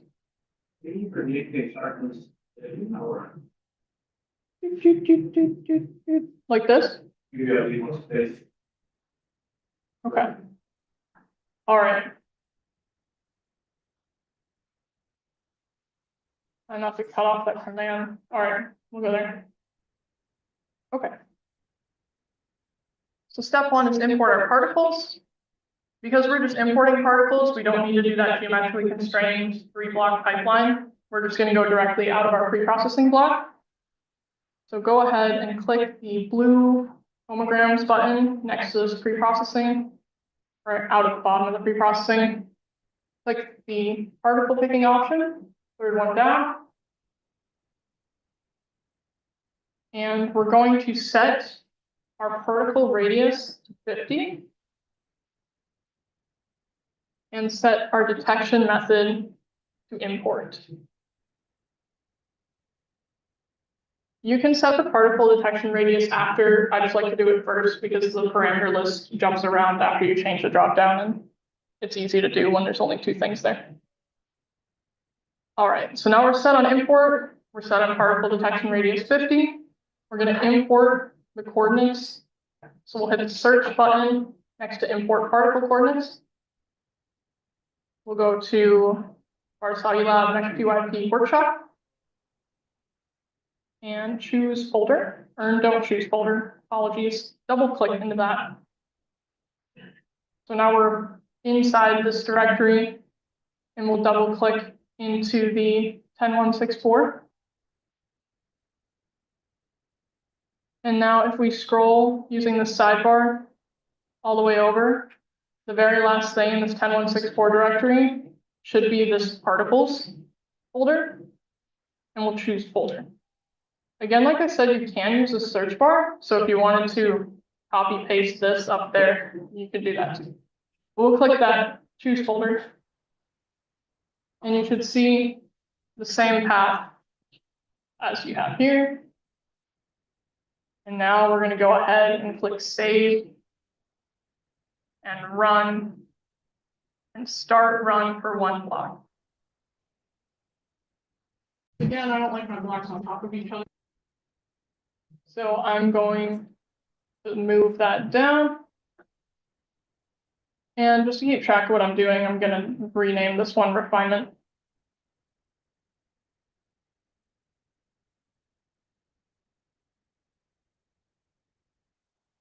All right. I'm also going to drag my project page a little bit over to the right so we can start to see to the right of this. So you'll see some of my blocks get cut off. So we'll be starting with this particle import here. All right. I'm going to look at my logs, see what we're doing here. We're retrieving our data.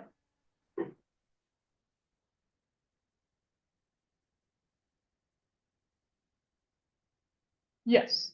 So why would you import? Do you randomize the particle orientation? I would have thought if you're picking on like baryons, you would have a defined like particle orientation. So you do have a defined normal direction that you start with in refinement, and that does not get undone. So Alberto, are we just randomizing in this way then? Yes. So yeah, with the constrained particle picking, you're just this way. I realize this is not the best visual for a particle, but if like this were like a spike in your membrane, you're just like. Did you have a conversation about perpendicular? Yeah. What is the like purpose of that? I'm gonna look at my boss, sorry. It's just to remove bias. Sometimes, if like all the visible was aligned the same way, you may get bias obstruction. So that's why you randomize your randomizations to see so much. Okay. And then I'm just repeating it for the microphone right next to me, but he said that remove bias by randomizing. Yeah. Sweet. So we've imported our particles. That block is finished running. If we click into this block and we make sure we're on our particles tab and our data loads, we should see now we have our particles. You'll see because we did not do the geometrically constrained picking that we do not have the virion particles in this block. That's okay. We just want the HIV gag. But these were picked in the geometrically constrained pipeline. Just having you guys import them to make sure we're all starting with the same particles. All right, back to the project page. And now we're going to import alignments. So this is a step that Alberto mentioned takes the longest to run. And because it takes long to run, we don't have time to do it in this session. So the initial alignment to the reference we've done for you, we're going to import those alignments and then we'll do some downstream refinement. So we're going to click on the particles output of this particles refinement block. So particles. And now we'll click particle refinement. We'll see the particle refinement menu come up. We're going to set the molecular weight to 300 kilodaltons. Set the particle radius to 150 angstroms. And set the symmetry to C6. All right, after we set that, we're going to go to the extraction tab. So click the extraction tab. We're going to change our box size to 128 and image binning to 2. Right, next we're going to go to our refinement tab. And I'm showing you here how we would insert a model. We are importing the alignments, so we're not actually going to do the refinement in this block, but this would be where we would put the model that we're aligning to. So we're going to click this search icon under initial or next to initial model. And again, it likes to try and go to a parent block. We don't actually have a model or a parent block, so we're going to click on this garage door to go to our root. We will go to our workshop directory and 10164. And this MRC file, that's 10164 init initial reference. That's what that stands for. We'll click on that and choose file. So we have the initial reference set. We're going to input the parameter file. So this is inputting our alignments. If you were importing from initial particle block, you're going to be using this text file, but because we're importing alignments or importing from other refinement blocks, we're doing here, we're importing the BZ2. So search in the BZ2. And again, it's trying to look for an upstream block, but there's nothing in the upstream block, so we're going to hit the root, workshop, 10164, particles, and the BZ2 file. So instead of just the 10164 directory, these are in particles directory inside that. We'll have the BC2 file. We'll choose file. Now I'm going to scroll down a bit on the instructions. I still leave the refinement tab open. All right, we'll set our max resolution to 8. And then we will go over to our exposure weighting tab. So for now, we're going to be skipping the next 3 tabs. Just go to exposure weighting. And we're going to check the box to turn on dose weighting. And then we're going to go to the resources tab. So this is where Alberto mentioned your resources are going to be a little different if you're a core course participant or if you're an additional TA. So if you're a core course participant, the parameters are up there now, but set the threads to 124 threads and set the memory to 720. I'm going to be using the core course participant parameters for my block. If you are an additional TA, set the threads per task to 70, and then the memory is the same. So the difference is you're using a different number of CPUs because you're on a different node. But all right, have all participants and TAs set resources accordingly. Lovely. Okay, so we're gonna hit save. We're gonna hit run and start run for one block. Now we'll see our particle refinement block has started running. While this is running, I'm going to tell you a little bit what this would be doing if we were actually running the particle alignments here, not just having you import them. So what we do is called constrained single particle tomography. I think Alberto might have had a figure similar to this on his slides, if not this exact figure. But this is the one that I'll use, and it might help to make the docs page bigger for that. So the diagram that we use to explain this is you have your particles, and these are labeled P inside your tomogram. And then you're going to get your tilt images, which are labeled M. And each is going to have a projection image of that particle labeled I. Because of tilt geometry, the angle that you're tilting things at, all of these have angles relative to each other, which is displayed in the figure on the right.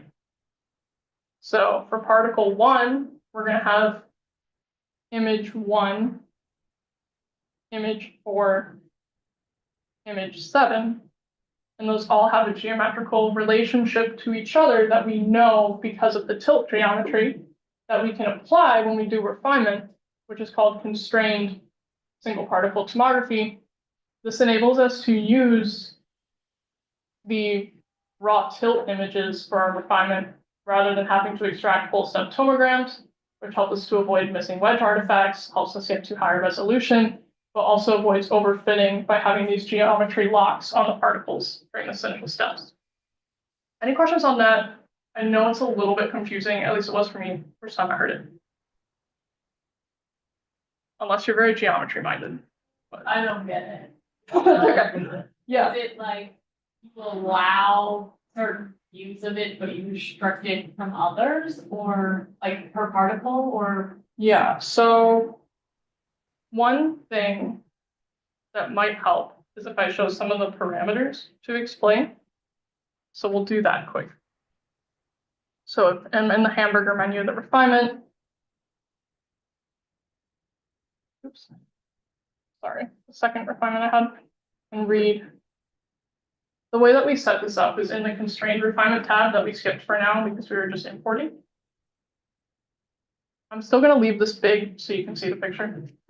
But how we have this last exposure for refinement here. So this means that we're only using exposures 0 through 20 for refinement.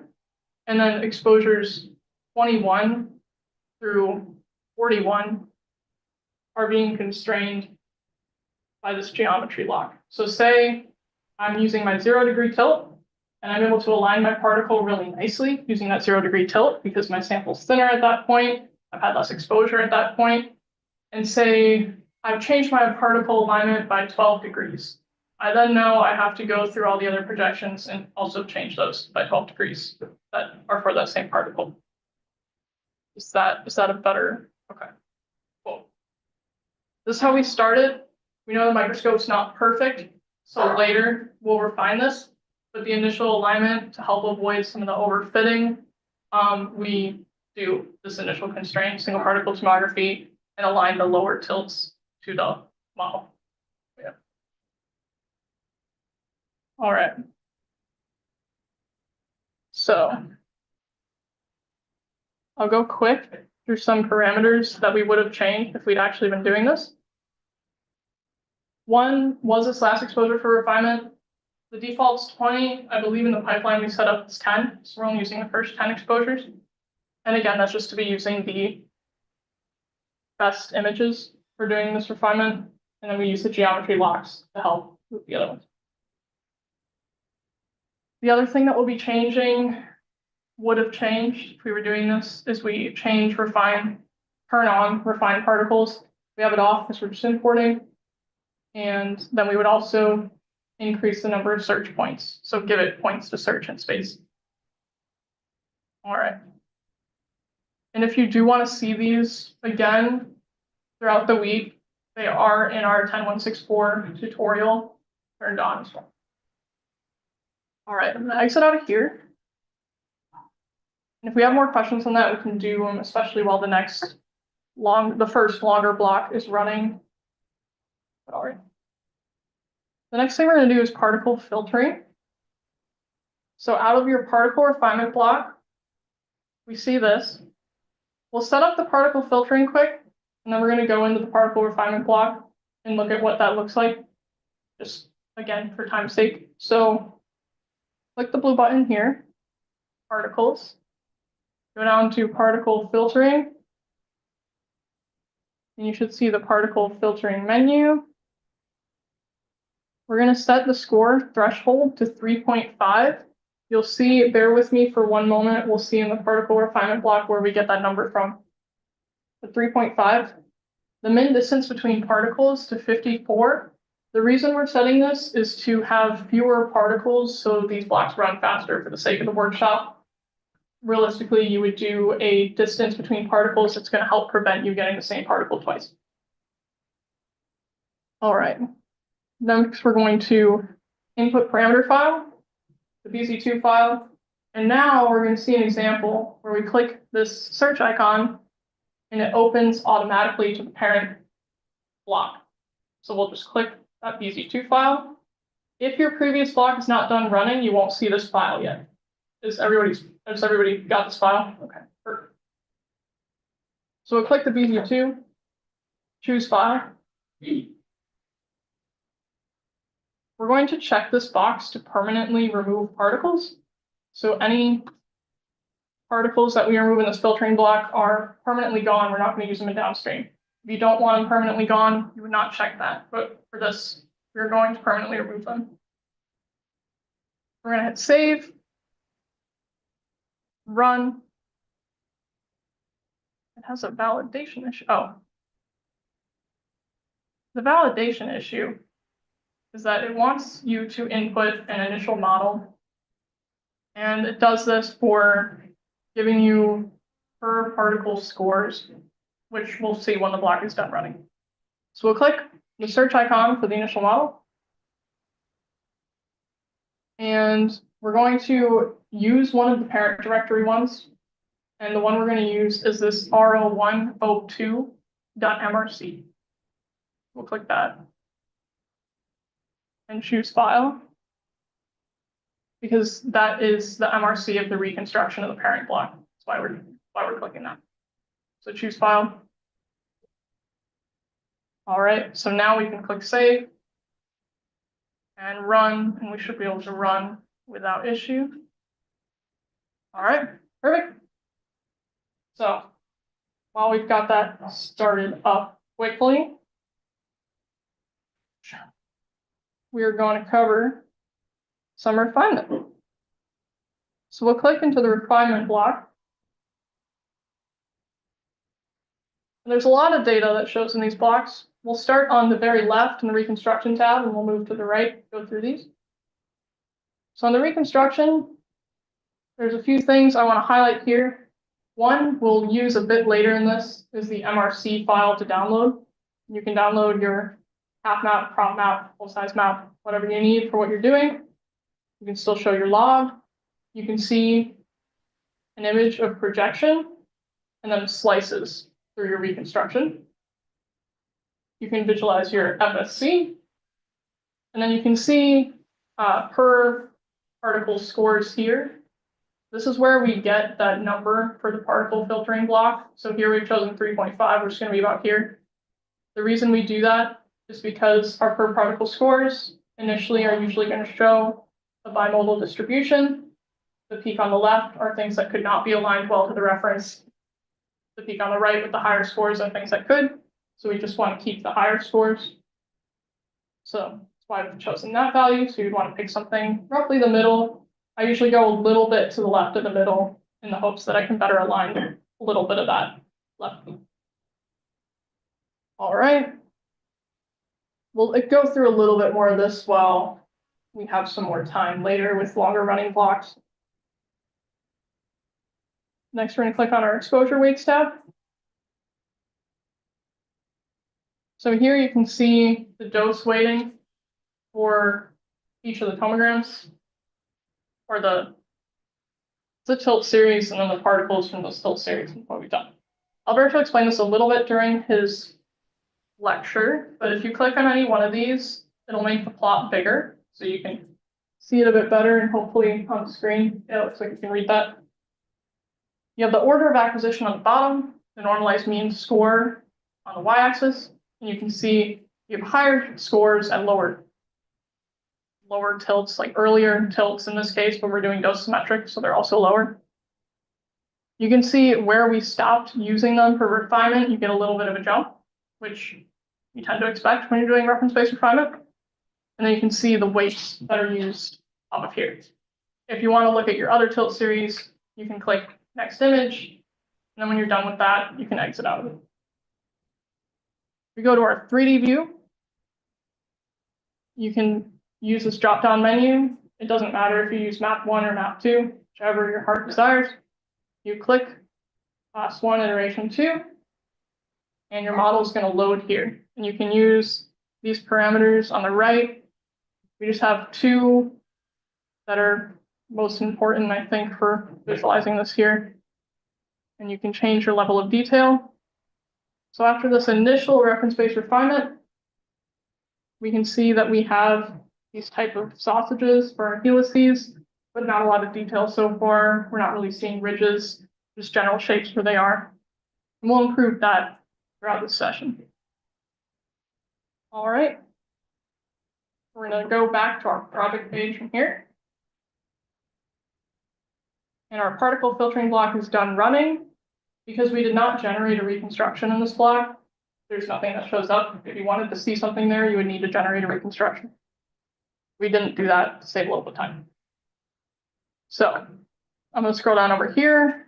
That way we have the region-based refinement, tilt geometry refinement, further particle refinement block steps. We're going to click the particles output. I'm going to scroll in a bit so you can see that a bit better. We're going to click the particles output of our particle filtering block. We're going to click particle refinement again. We're going to be leaving the sample tab the same. We're going to change something on the extraction tab. So click over to the extraction tab. We're going to remove the binning. So we're still going to want the total image size to be the same. So when we reduce our binning, we got to increase our box size. So we're going to go to 256 for our box size and change our image binning to 1. Next, we're going to go to the refinement tab. We're going to click the search icon next to initial model. And now we're going to select the R0101 MRC file. The reason we do this is because we did not generate a reconstruction in our last block. So there's no reconstruction file in that block. So we're using the reconstruction file from 2 blocks back. That's why it's 01 instead of 02 this time. We're going to choose file. We're going to go ahead and select our BZ2 file. So search next to input parameter file. And we're going to use the clean particles. So R0102 clean.bz2. Click that and choose file.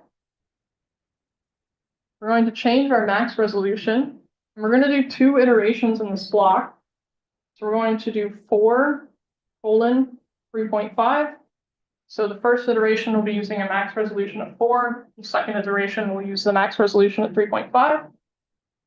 We're going to check use sign correlation. Then we're gonna scroll, well, for me, I'm gonna scroll down. If you're more zoomed out, you might not have to. But we'll make sure we're at our last iteration parameter here. We will set that to 3. Because here our first iteration is iteration 2, so our second iteration is iteration 3. We're now going to go down to the very bottom of this tab. We're going to add a shape mask. So we're going to click the search button next to shape mask. And here we're going to want to go back to our root, our workshop, 10164. And now we're going to use that shape mask MRC file in that directory. And click choose file. And I'm going to scroll back up so I can see my tabs again. And I'll scroll down on the right so we can see more parameters. I'm going to go to my constrained refinement tab and set my last exposure for refinement to 8. So now we're only going to be using the first, well, I guess it's going to be 9 exposures because we start counting at 0.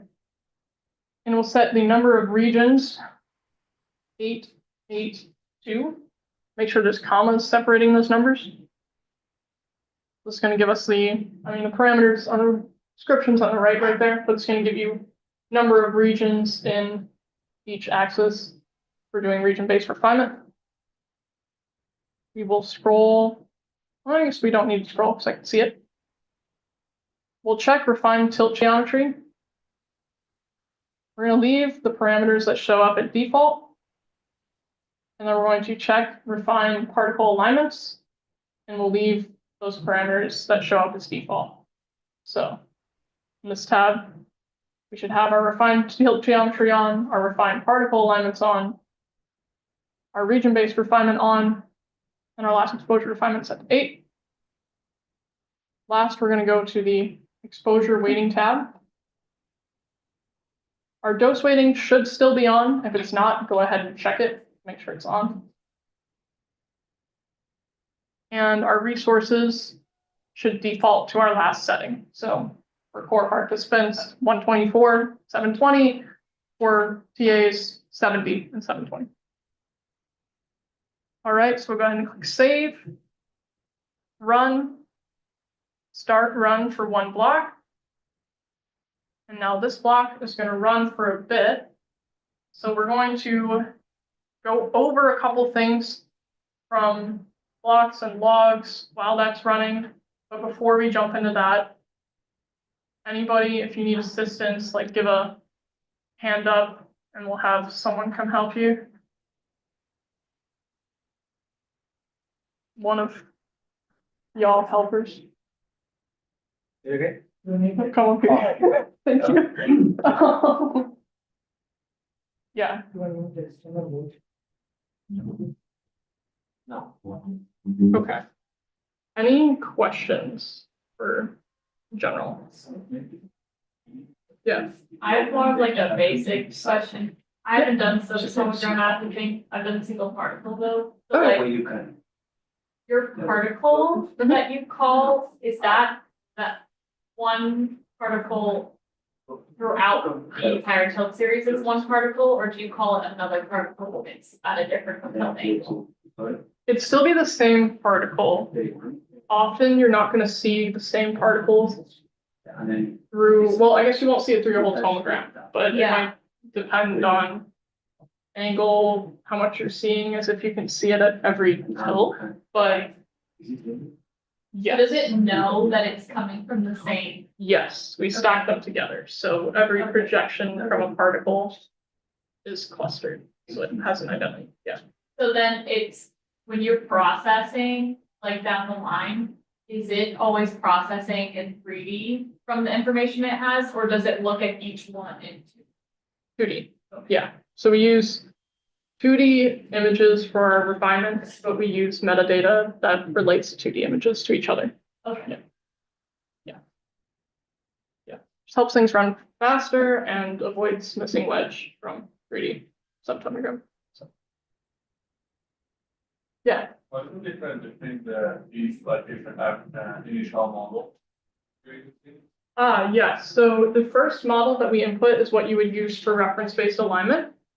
After that, for the particle filtering, we've just input the upstream block reconstruction. So for the particle filtering block, we input this initial model. And this here is the name of the block previous to it, and then an identifier for that specific reconstruction. So it is this actually that you're using in that particle filtering block. But yeah. All right. Cool. There's no more questions. I have a couple things I wanted to cover, and feel free to raise your hand throughout. Yeah.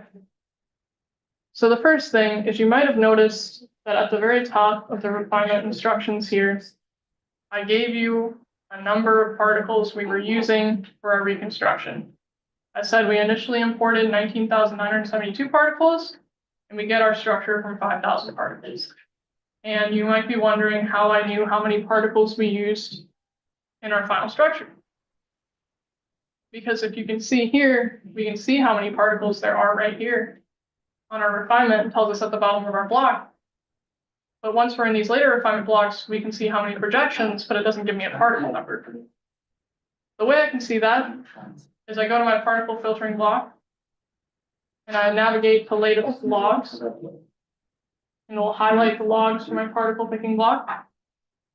I click that log, and then it will show me here. So this scary looking orange, there's a reason it's orange, is it's to draw your eye to it so you can pick that line out among all the other lines.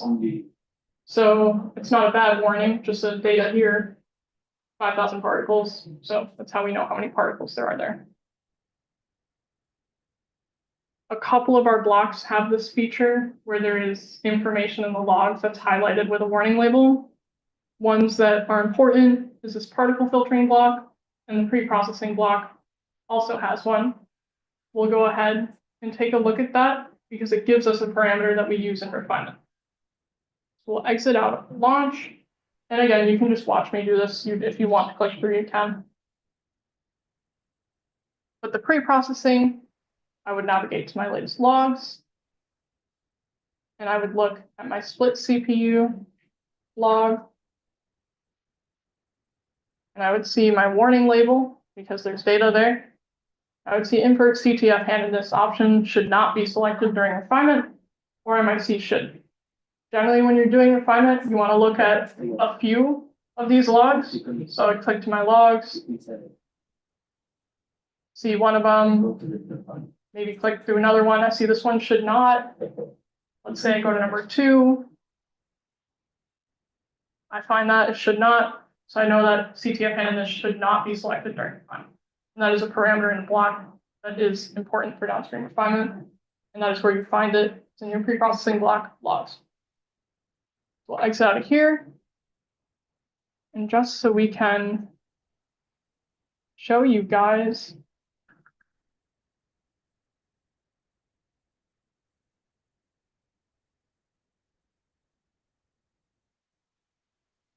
if you were in your constrained refinement tab, if it said you should invert CTF handedness, we would have checked it here. But we have should not, and that is the default. So we're not inverting it.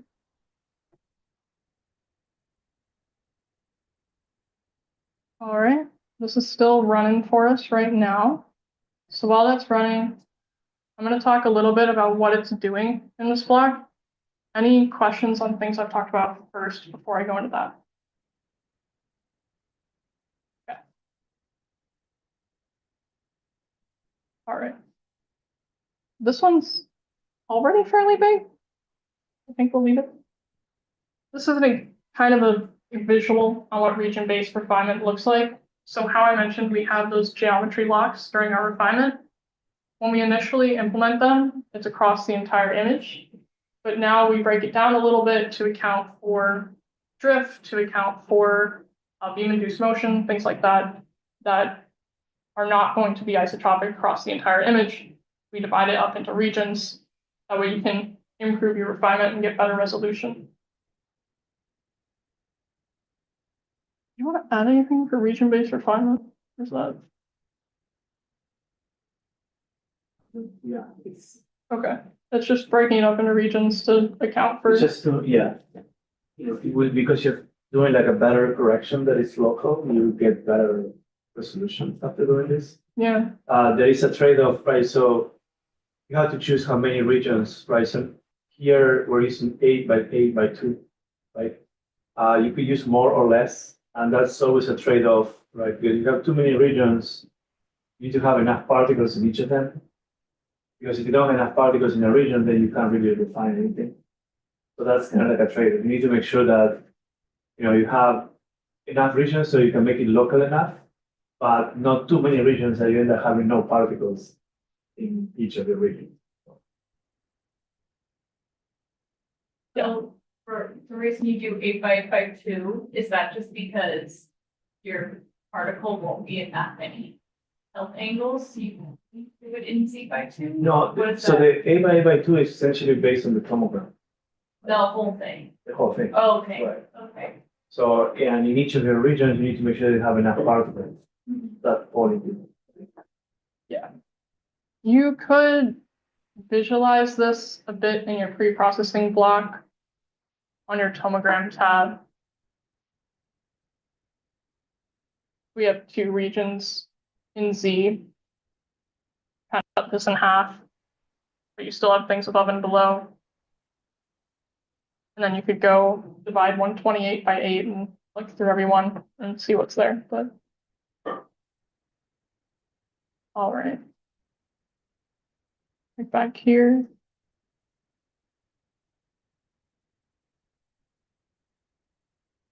All right, we're done with our first iteration. So I said we were running 2 iterations on this block. So I'm going to click into here so we can see what that looks like so far.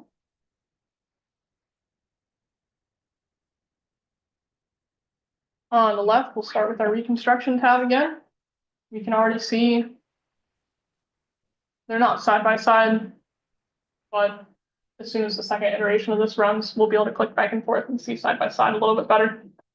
But this, if you were to have the previous block up, you should see that this is looking a little bit improved. We're starting to see more features than we did previously. Additionally, one thing you'll notice is because we did the particle filtering, we no longer have that bimodal distribution on our per particle scores. We only have 1 peak now because we filtered out the lower peak.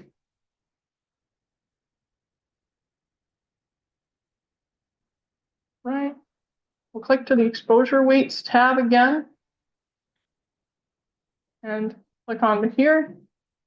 Just to enlarge it.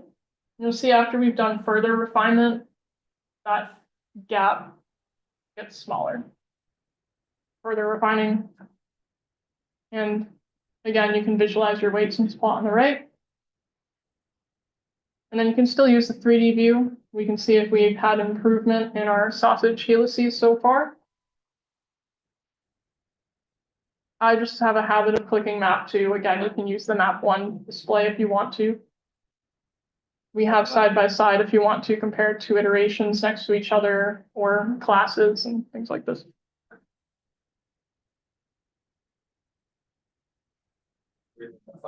map 2 also. Yeah, I think I do it because it's closer to the settings is why. But you know, that's probably too much psychoanalysis in myself. So, all right, we're starting to get a little bit of bumps on our sausages, so that's good. But we'll see this will get better in our further blocks.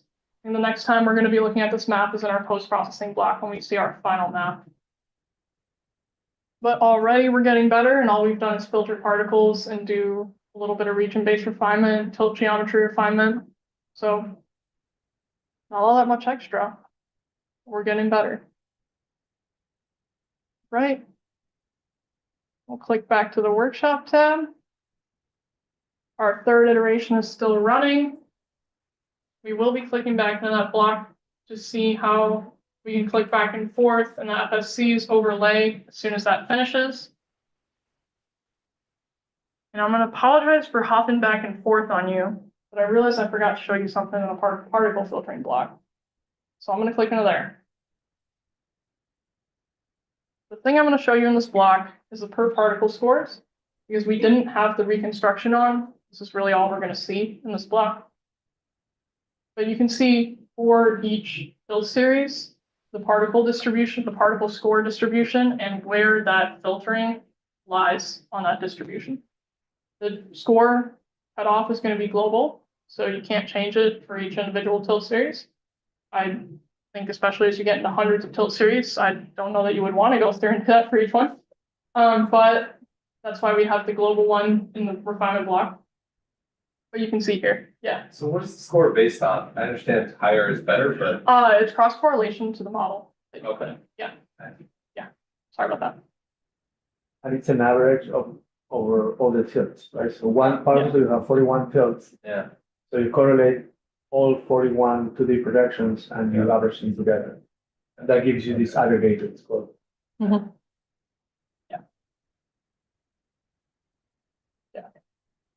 This is much like the exposure weights. You can click on it to make a larger plot and scroll between, exit out, and you can go back to your project page. All right. So, yes. But the field also invests in what? Laura, do we? Particle fit? Do we have particle filtering or single particle? Yes. Okay, sorry, I only do tomography processing. I don't do single particle. It's very, very similar. Okay. Yeah. Actually, in the single particle, it will even detect the threshold for you. So you can just set it to automatic and then it will just do it automatically. You can do that in tomography. I don't think so. Yeah, but Is it just it there? will be based on the 2D scores, Oh, not okay. the aggregated scores. So you can do it, but it's not optimal. So Yeah, I see. but it's done not on the correct scores. It's done on the per projection scores and I not see. on the particle. Not on the average one. Okay. Makes sense. All right, Alberto's mentioned some of these per projection statistics. While we're waiting for this to finish, show you some of those. See, I'm gonna make this smaller temporarily. I will blow it back up before we start clicking on things again. But, all right, so we have some of these plots here where we can visualize, we can see distinct focus groups, for example, here. And this is because we have 3 tilt series and each one's collected at different focus, so you can see clearly that. These are the mean scores by the focus group and then the orientation group. And again, we see the 3 distinct for the 3 tilt series, just because they're collected at different focus again. This can be a good benchmark to make sure you're kind of seeing the focus spread you expect. But I would hope if you're processing that you would have already checked that in your pre-processing block. Otherwise, probably wasting yourself a lot of time. But again, you can see that here, your score cutoffs, and some more data. That's what happened there.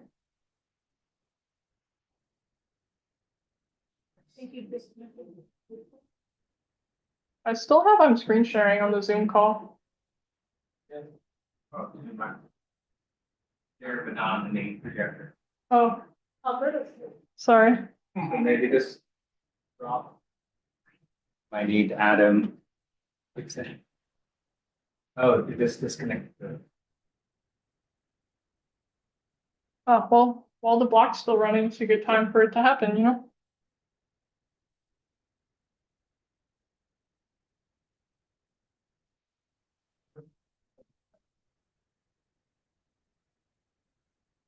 Are you able to combine particles and remove duplicates that you like pick through different methods on here? I know you can remove duplicate particles picked on the same one, but I don't know about.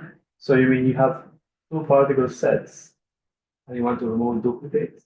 Yeah, like maybe you pick one through the neural network and one through like size or something, and then combine them in the duplicates.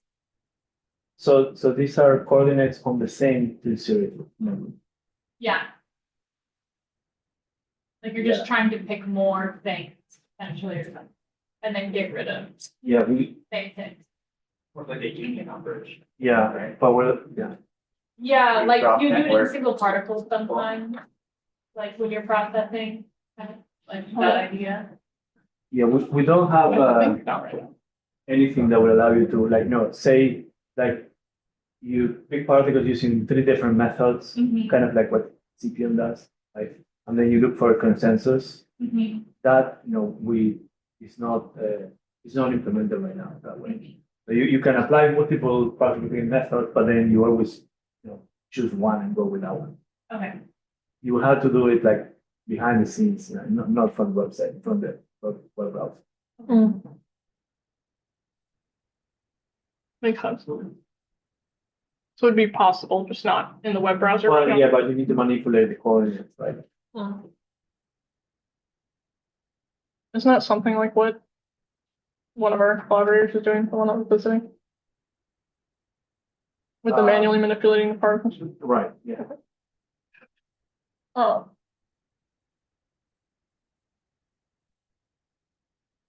All right. So good timing, because we're almost done with this block. And let's go ahead, click back into the particle refinement block.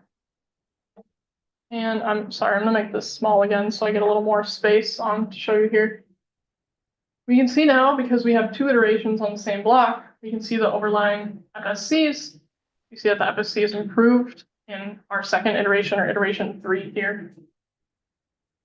We can now, this is going to be the projection image for iteration 3. If we want to go back and see the one for iteration 2 again, we would click up here to navigate. Now we can see iteration 2. Now we can see 3 again. And here, if you want to just see the FSC for iteration 3, say, especially when you start getting a lot of iterations saying get in the way, you just click it to remove it and double click it to highlight it. All right. Last thing I'm going to point out while we're on this block is one thing that we have in general across our blocks, but I haven't highlighted it yet, is we have the majority of our plots, we use Plotly, so you can actually download them in a SVG format, so it's high resolution, and in Zoom, do other things with that. I like the download, especially for lab meeting presentations, or if you wanted to compare FSC across different blocks, things like that. All right. Hopefully we're done with the merge. All right, we're done with the merge. We're gonna set up our movie refinement block. All right, so this next block is gonna be movie refinement.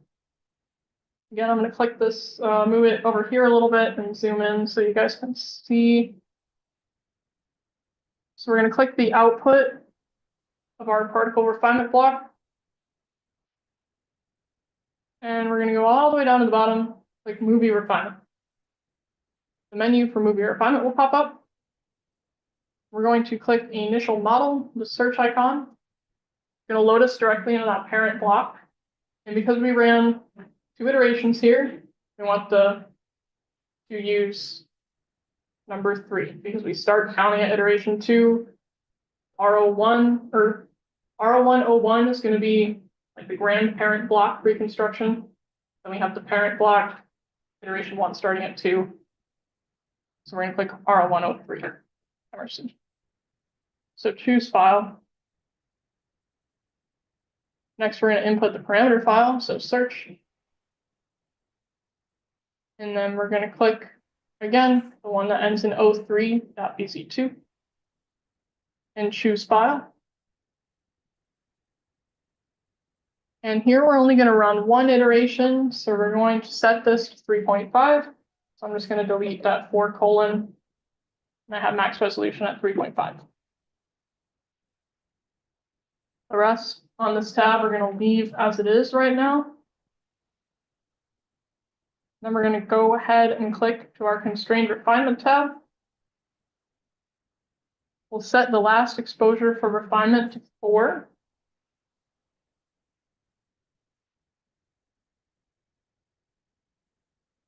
we're going to check movie frame refinement. Should I be unchecking? Yeah. We're gonna uncheck our refined tilt geometry. And we're gonna set our number of regions back to 1, right? Or are we still leaving that? It doesn't matter. Doesn't matter for movie frame. All right. So we don't need to mess with our regions. Oh, make sure our last exposure refinement is set to 4. We've unchecked our tilt geometry refinement. We have our movie refinement checked. So your strain refinement tab should be looking like this so far. Then we're going to go under our movie refinement, regularize translations, set the spatial sigma to 400 and the time sigma to 16. Oh, and then right there, a few other boxes are checked, unchecked, unchecked. All right. Cool, so we have it set like this. Then we'll be taking a trip to our exposure weighting tab. Just go ahead and check that your dose weighting is still checked. The rest of that we will leave at default. We'll hit save and run and start run for 1 block. Now what's happening in our movie refinement block, this is going to run for a minute, so I'm going to explain what's happening in here. We'll take questions, and then I'm going to show you RTX stuff. The RTX stuff is just a watch. If you have everything, you could follow along if you want, but all right. So movie frame refinement is we're refining back to the individual tilt frames. So how you go and you collect multiple frames for each tilt. We go back and we track the motion of those, and then we refine the alignments on the frames. So this helps improve our resolution further. Just because you have your microscope set up at 1 tilt, you collect a few frames. The frames are not perfectly stacked on each other, so this refines that further than initial frame alignment. Any questions? Or this is like a per particle version of frame alignment, I guess. And it's just the first 4 tilts you're doing for it? Is that what exposure to 4 means, or does that? Yes. So we're going to do the first 4 tilts. Yeah. Yeah, because here you're getting to the higher resolution regime. So you're only going to use the earlier, the first few exposures. Yeah, that's So- where your high resolution data is. So. You can do it on the rest, but it's going to be like a waste of resources. You're not going to get resolution, and it's just going to take a lot longer. All right. Any other questions on what we've done so far? All right. I'm going to go ahead and show how we do some stuff in RTIX. This is just a nifty show you things you can download and then use in Chimera with this RTX plugin. And then for reference, these instructions are available in the user guide. I've just made a version here, that way I don't have to click back and forth. All right. So again, the user guide is going to say that we assume you already have the RTX plugin. We don't include instructions for downloading that, but if you Google it, it's readily available. All right, step 1, we're going to download the files that we need for this. So we're going to select a tomogram that we wish to look at the particles in. I've done this already, and I'm going to use tilt series number 43. I'm going to go back to my pre-processing block, so that's where I can download my tomograms. So I'll click into my pre-processing block. I'm going to click my search button and tilt series 43. Wait, I can go there. And I'm going to click this green button to download my tomogram. It'll take a while. It might take a minute, yeah. So probably another good reason to not have everybody, but anyway. So now we'll go back to the project page. The other files that we want are going to be in our particle refinement block. There we go. I'm going to use this B 16 right here. So I'll click into that. You can use whichever particle refinement block. Actually, let me exit out of here. I'm going to use the initial one, and I'll explain why as soon as I'm getting those files downloaded. There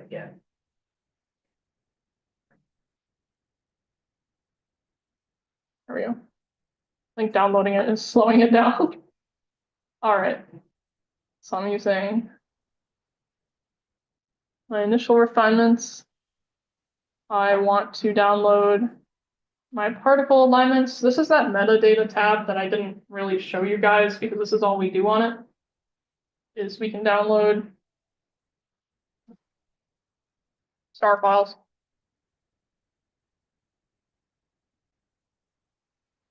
Click that, download it, there we go. And then I'm going to go back to my reconstruction tab. I'm going to download my cropped map. There we go. Lovely. Okay. So now I'm going to swipe over to Chimera, which I potentially hadn't thought about with the instructions, but all right, well, Chimera on a different desktop. I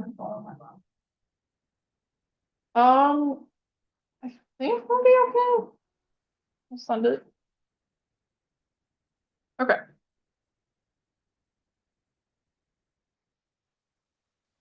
So I'm still waiting for that rec file to come in. It's the unconfirmed download right now.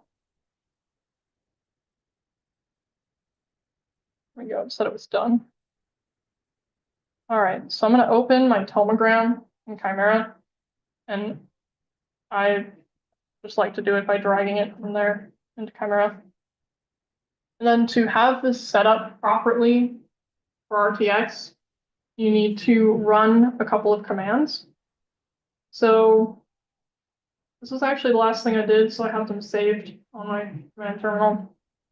But so I'm going to do volume permute axes. And again, these instructions are on the user guide for when you're actually doing this. And XCY, I'll hit enter.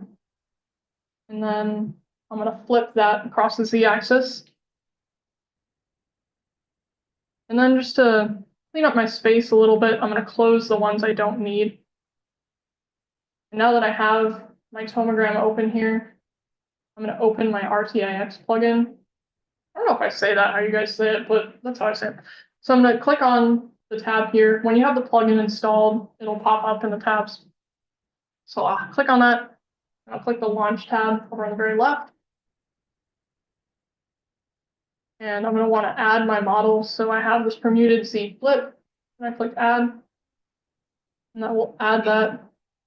You're going to want to check your pixel size is equal to your binned tomogram pixel size. For me, that is 10.8, which is already correct here. So you don't need to do anything. I'm going to open my particle list. And again, I'm going to do that by just chucking it from over there into here. And I also want to show you guys how to attach your particle map to this. So I'm also going to open that. So I have that crop MRC file. And again, I'm just going to chuck it in here. When you open an MRC like that, it'll switch you over to the volume viewer. You just go back to your RTX options. So there's a couple things that you want to do. You might notice these particles aren't really aligned with the tomogram right now. And that is because you need to change it up. I realized that that video, it's not quite covering it for you guys. Sorry if it is. So we'll go to our select manipulate tab. We need to change the origin to our unbinned pixel size. So for this data set, it was 1.35. We'll just hit enter. And now the particles got a lot smaller, but they're in the right place. So we're going to go to our visualization. I want to attach the map that I put in. So I'm going to do attach model. If you had multiple models open in Chimera, you just check that you have the right map there. So attach model under this visualization, surface display, attach model. And right now they're all pink, which isn't particularly useful for what I want to do. I want to see the scores and check that the alignments look right, which is why I chose to get it from this block. So I'm going to get a cross correlation score. I can visualize the particles according to that score and see if ones with high scores look like they're aligned correctly. So to change that, I'm going to click color map.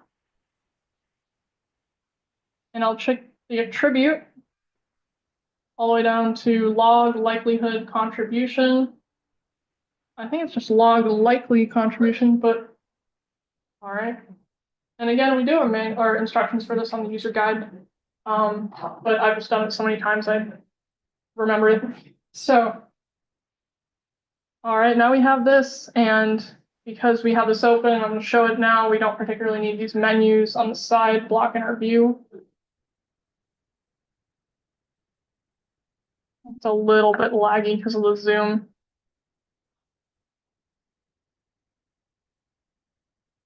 But we can zoom in. And we can see very laggy because of the zoom. This, we were using that initial one where we kind of had the sausage-like models. And I think that these alignments can be easily visualized when you have things like spike proteins. But with the HIV gag too, we can see, for example, this one is jutting out of our virus a little bit where it shouldn't be, and it's yellow, so that's going to be a mid-tier cross-correlation score. Green are the highest, red are the lowest. Actually, perhaps if I have that model open for you, you can actually see that. But yeah, so we have this.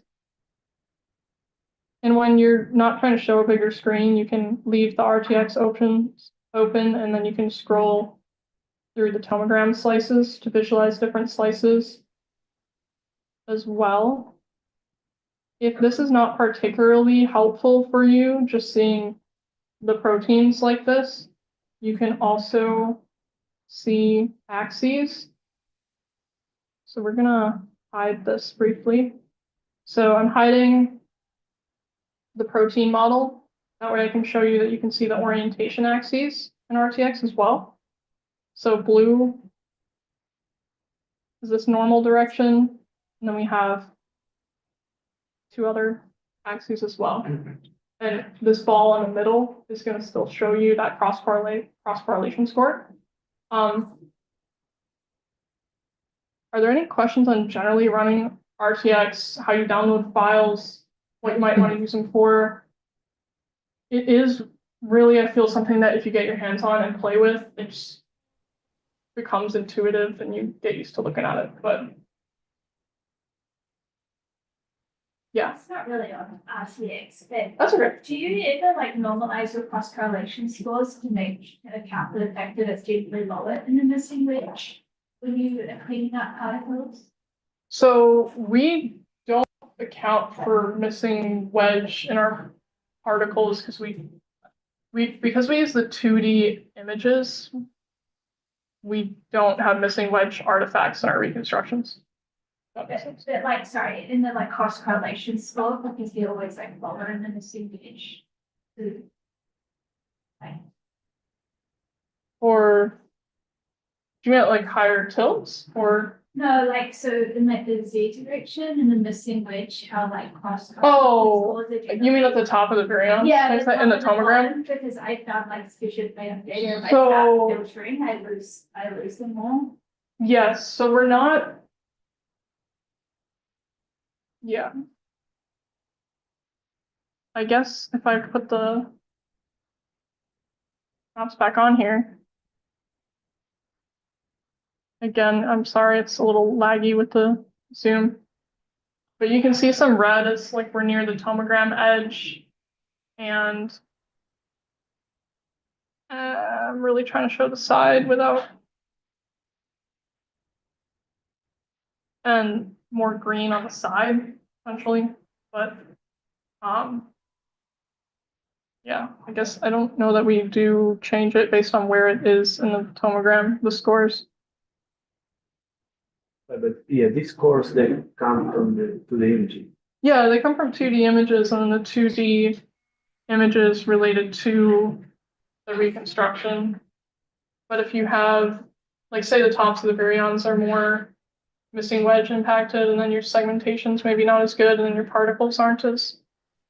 But yeah, so we don't normalize for it. Looking at the 2D images, there's no missing wedge, right? There's no missing wedge in 2D images, but if your particle location was off because the missing wedge impacted your virion segmentation, you might just get a particle that's not what you're looking for, or you can't see the gap, but then you would just get a lower correlation score because you wouldn't be able to align anything, right?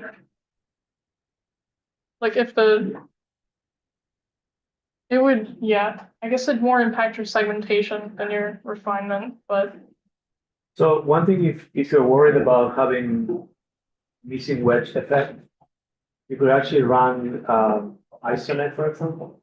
And so you, from your pre-processing block, you just connect ISONET training block and then evaluation, and then your top runs will look better if that becomes an issue. But the refinement itself, it's all done on the 2D data, so there really isn't any, the missing wedge is not an issue. Yeah. All right.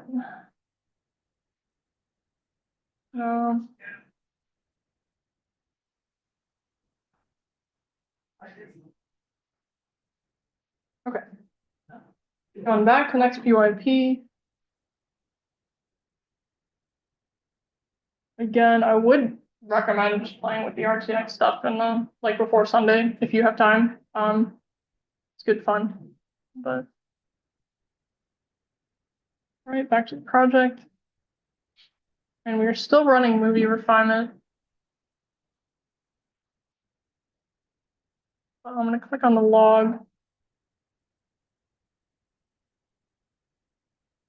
Just give us a look-see. So this is a good example. We have one that's still running, and we have two that have already finished. So if we click on our logs tab, we'll see there's not enough log available for job one, which would mean job one is the one that's still running. We can click two. For me, at least. For you, they might have launched in a different order, and one might be fine.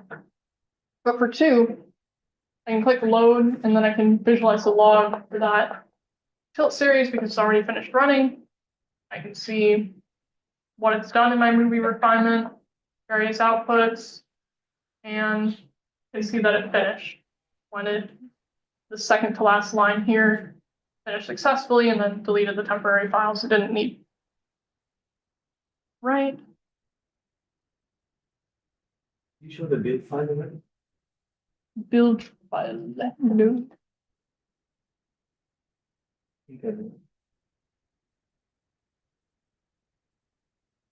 I did not.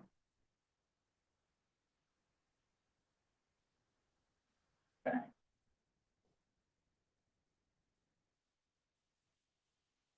So the build file is in our refinement tab above or right below this orientation and focus distribution.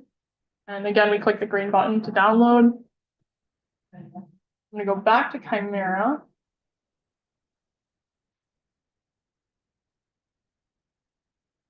Oh, okay. Thought my Chimera crashed for a second. All right. And let me go. I'll launch this again so I have that menu open.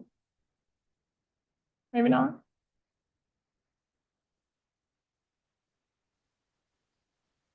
Downloads. Dragging the build in here.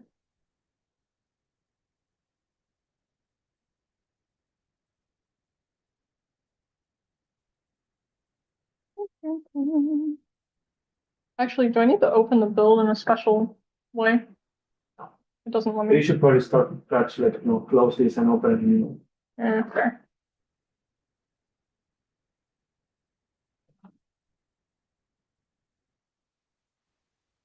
Ah, yes. Okay. The build file is fun. So you open a Chimera, and what it's showing you is a 3D plot of your orientations here.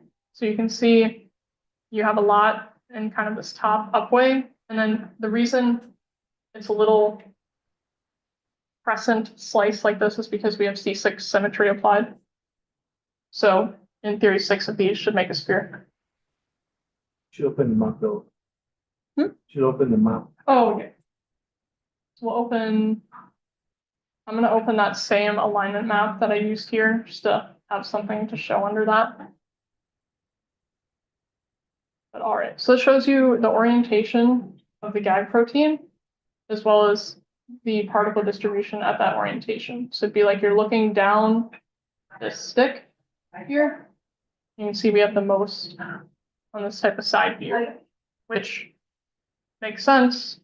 The way we're segmenting our virions, a lot of times the top views might not be as much with the excuse me, missing wedge part.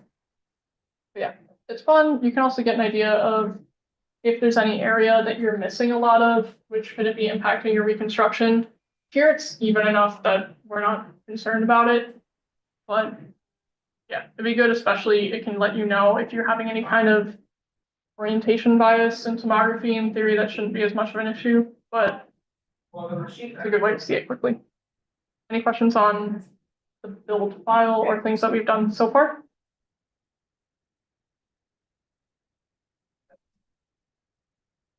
All right.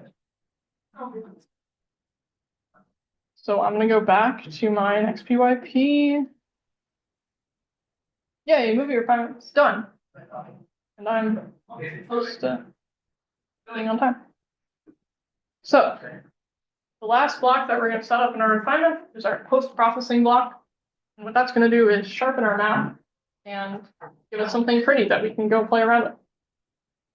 So again, I'm gonna move this over and zoom in for you guys. So we've got movie refinement. We're gonna click the frames output of movie refinement. And we're gonna click post-processing. The first thing we're gonna do is click the search icon next to first half map. Click the half1.mrc file and choose file. We're going to set the masking method to from file.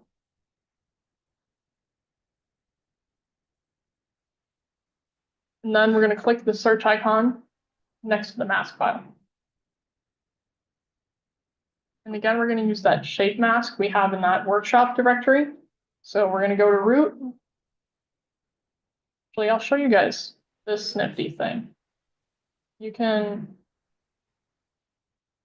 copy this. You can also use the root and click through if you prefer. You can copy that and paste it. Click the arrow and you'll be in the directory that you pasted in there. We're going to click shapemask.mrc and we'll choose file. The next thing we're going to change is we're going to change the B-factor method. So we're on the B-factor method. We're going to go from auto to ad hoc. And we're going to change the ad hoc value to -20.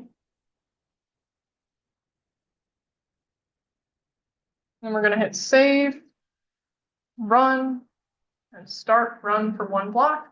We'll be running the final block of our refinement. This is the post-processing block.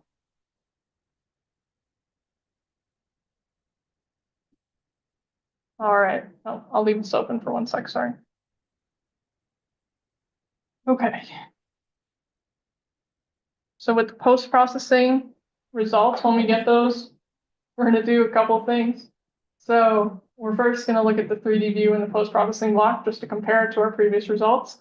And then we're going to do a map model assessment in Chimera. Again, you can just watch me do the Chimera. This one especially because I have a pre-aligned model that I'm using for time. Have we put the pre-aligned model in the workshop? Yeah, PDB, the recording. Yeah. Okay, I was just checking in case they, I'm gonna put that there in case you guys want to do it later in the week. Put it on Slack if you wanted to.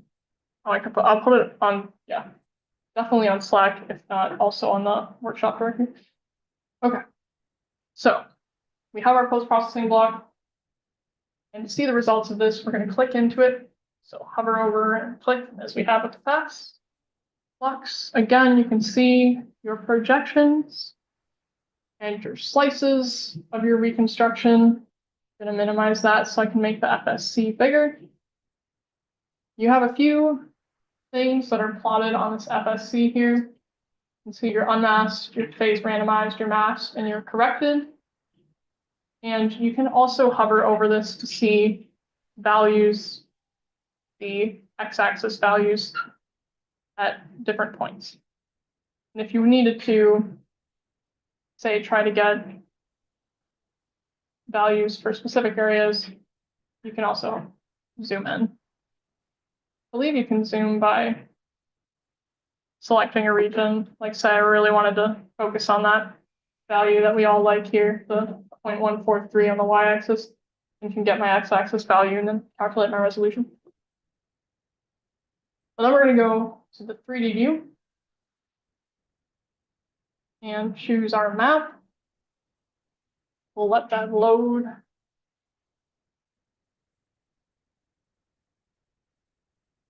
Things always go faster on Ethernet. All right.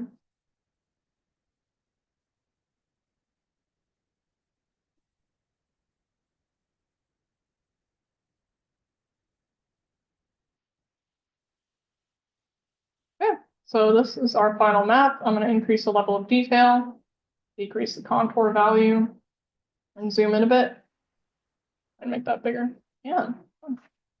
All right. So now we can see we've definitely moved beyond our initial sausages. We have ridges for our helices. And we're going to go ahead and look at this in Chimera to see how well it's going to fit a model. So I'm going to click. Actually, I'm not going to click. I'm going to go back to the reconstruction tab. If you did click back to the project page, just go back into your post-processing block, reconstruction. But again, you can follow along with Chimera or just watch depending on if you have, if you won't have the model. I'll have it later and you can follow these instructions later. So I'm going to be using a pre-aligned PDB file. It's going to be a helix, just so we are zoomed in on an area and we can see it really well. Well, the files we're going to need for this is we need to be in our post-processing block on the reconstruction tab. We're going to click MRC file download. And now we want the full-size map. So it's going to get downloaded from the browser. So I'm going to go to Chimera and close out that build file. We won't need that for this.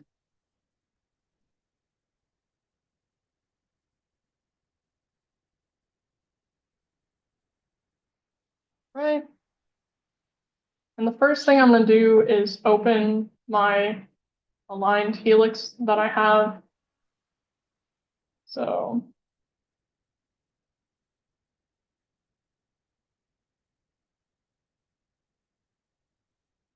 these are two different helices.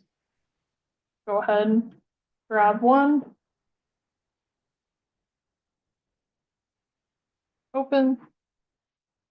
And we're going to change this just to be a little bit more conducive to looking at. So we want it to be in stick mode.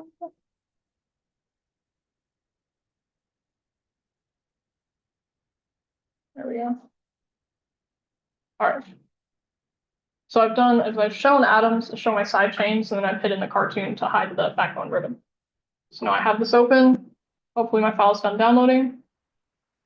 Yep. So I can tell it that is what it is because it has the block name, which is the post-processing in it, as opposed to the other one was coarse refinement. So I'm going to drag that into Chimera. As you can see, it fills up the whole screen. I don't want that, so I'm going to go ahead and enter a zone command. Actually, it might still be in here. Yep. So I'm going to zone, and I'm going to make sure that my volume numbers are updated. So it's number 2 is my volume number, and it's going to be near number 1, because that's my helix number up here. And then I've just set the range for the zone. All right, so we've got here. I'm going to make this transparent.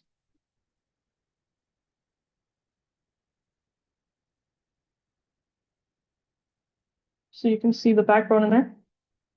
But then you can use Chimera to assess the fit of your backbone and your side chains, the model. We can see things like we have aromatic rings inside density. We're not really at high enough resolution to see the hole in the aromatic ring, but see aromatic rings in the density. See other side chains in here. That's baleen. And then you can see the nice long flexible ones that you kind of expect to not fit as well into your density. And yeah, it's good fun. You can play with your what is your threshold here on your surface, get different amounts, really focus on the backbone, see more side chain. And if you wanted to see more, you can have a larger model and then use zone to view more there as well. Yes. Quick question for you, say something. Yeah.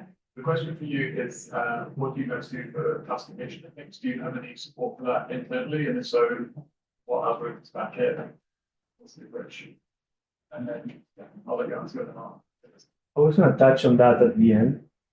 But I'll do a quick thing. And the thing I'm gonna do is advertise our classification tutorial. Because so if you're on the docs and you go through the tutorials page of the doc, we do have a classification tutorial. And for this, we're using a data set that we've not used today in the workshop, but it is on publicly available on Empire, where we classify ribosomes into different conformations of the ribosome, different like you can actually show that on translation the demo. states.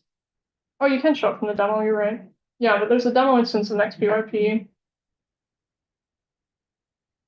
And you can see this is I believe purified ribosomes in this data set. But you can see how we get through the refinement and then we do classification. So when you run classification, you'll get this class view where you can see different classes, resolution, occupancy plots, and you'll be able, reconstruction, you can download. So you would select which class you wanted to download, and download multiple. And this is where I was mentioning you can view side by side, different classes, different iterations for your maps. I think because of they're taking a bit to load, I'm not going to do that right now. But yeah, you can also see a classes movie as well, which allows you to see them moving between different classes, essentially. Yeah. Yeah, we just had to pick a tutorial and this one takes a bit longer to run, so Yeah. it's not, yeah. It's a multi-reference alignment, and you align each one, just pick this one matches this one best and gets assigned to that class. So Right, yeah, it's multi-reference and it's using the constraints, right? So yes. Yeah. Mhm. The other thing that I wanted to say is Alberto's really humble and has been like forward thinking in topography and doing this stuff for a really long time. And Abby, I guess her only experience in topography has been, oh, I come to this lab and stuff there and everything. But maybe they are not doing enough justice. Like the fact that you can do all of this stuff through a nice web interface and just like click around and do it is really, really special. And it's like something that is very, very new for the field. You know, the usability of tomography has been terrible for years and years now. And yeah, they deserve a lot of credit for all the work they've done. And they're really putting a lot of work into making your guys' lives easier. So we should say thank you.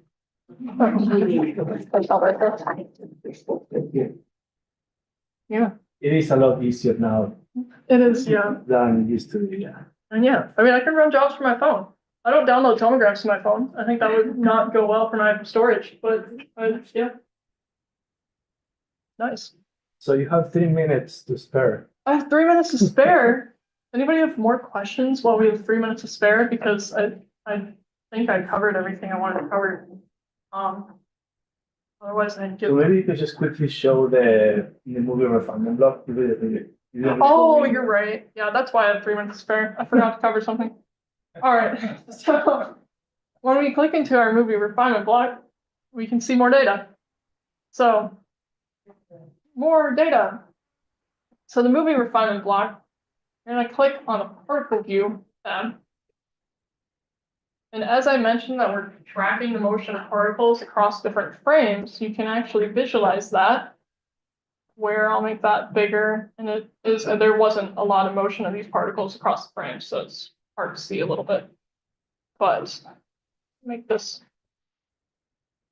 So we have the red dot is the starting point. The yellow dot is after we've corrected it, and the green is actually a line, but these are so small they look like dots. But it tracks the trajectory of that, the particle motion. I believe if you check out our demo instance, there might be some tilt series that have a little bit more wiggle to them, so you can see more of a line. But that's what we got for our movie frame refinement. It's how it's helping to refine those particles further. This one question about that. When you model that trajectory, is there some smoothness that you impose? So you order everything by the order it was collected in? Yeah, we actually set up the parameters, so there's you regularize based on the how do you say proximity, right? So particles that are near each other are expected to move in the same way. So there's this movement factor that she's set to this spatial sigma, and then the time sigma is the one that you regularize in the time dimension to make sure that things are not jumping around. And you can play around with that, and you obviously you can see that, you know, if you turn off the regularization, essentially, you will just overfit. It won't give you anything useful. Very nice, thank you. And did you show the weights for the? Nope. Good call. So we also have exposure rate weights on our movie frame refinement block. So before, when we've showed this, this is a per tilt dose weighting. Now we have per frame. So this, I don't know if you guys can see on here. You might be able to better on your own screen, but there are these little green circles around some of the blue dots, and that's signifying the first frame in a tilt. And then you can see a dot for every single frame, but it's still ordered by order of acquisition. And you can see the dose weighting and the cumulative weights are still in this plot here. There's just a lot more of them. Frame. Let's read this well. I don't, Yes, with the one on the right. the one on the right. On the right. Okay. So we have the cumulative weights here, which is going to show you how much it's weighted by. We have the frequency, so it's showing you the resolution. So as we are at getting to higher resolution, we're using those lower tilts, earlier acquisition order more. The moving up the y-axis is moving up in time through the acquisition. Is that correct? Or Yeah. Oh, Right. yeah. So each band is a frame. each band along That has a different color. Each band along Y is a frame. But it's not based on the order, because in this case, they happen to be ordered in sequence because it's all symmetric. Yeah. But in principle, you're measuring the correlation of every frame with the reference. Yeah. And rotationally averaging. For the scores? It's For the weighting, yes. Yeah, Right, because- yeah. and then red is you're using all of it, and then blue is you're not. It's a lower weight. Red is higher weight. I think it's No, a, so, well, right, so the color is, the red will be the highest points on the 1D plot, yeah. and then the blue will be the lower. I think it's kind of like that green to red map, right? Like it's a range of colors. The range of colors. It's a range of colors, right? Like the darkest red is the Oh, highest yeah, score. so the color map is from like red to blue and then has white in the middle. Yeah. But, red, in this case, the red happens, at the bottom, Mhm. because it's low symmetric, but in general, that's not necessarily true, right? So then these plots may look different colors depending on how your data was acquired. Yeah. Yeah. Yeah, sorry, I keep saying low tilts because it's dose symmetric, but it is just based on the order of acquisition, not actually the tilt degree. Yeah. In the refinement, I know we didn't do the initial alignment today. Yes. But what did you use for the reference, like your initial reference to alignment? Our initial reference is HIV gag protein. I believe it's one that we had refined before. Yeah. Yeah, so then there is, we only use information up to 8 angstroms. Mm-hmm. And you can see that the first reconstruction that we get after importing the alignment is not that great. Yeah. Because the alignments are, they're okay, but they can definitely be improved. Mm-hmm. So you use the low pass filter version of a previous structure essentially? Well, yeah, it's not done like actual filtering because you can just limit Oh, okay. in the refinement. Yeah. You can set the upper limit on the Yeah. refinement. You're aligning to like low pass filtered information more than, yeah. Okay. Yeah. Yeah. Which just using the low resolution information helps you to prevent the reference bias. Yeah.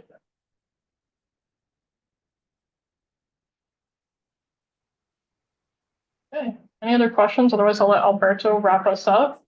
We had a schedule a break. Oh, yeah, we did a People break, sorry. Need that. People may need the break, You yeah. may need that. I would, yeah.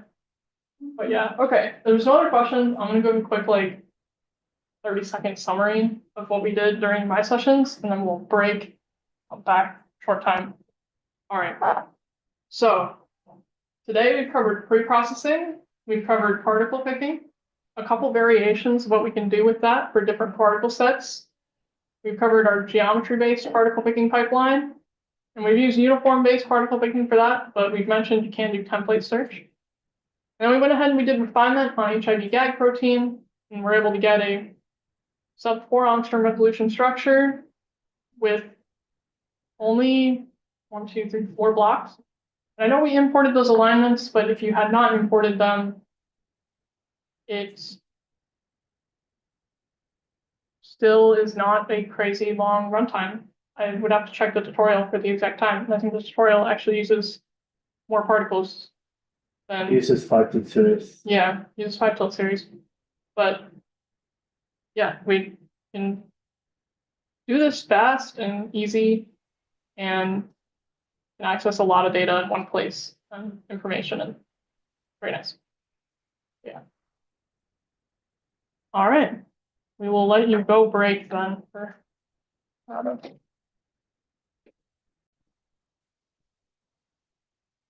Okay, ready to wrap up? I'm just curious to hear how many people were able to get all the way to the end. Okay, a good number of you guys. Okay. By the way, there was a way you could cheat. I'm gonna tell you about that in a second. So Abby did kind of did this already, but essentially, she went through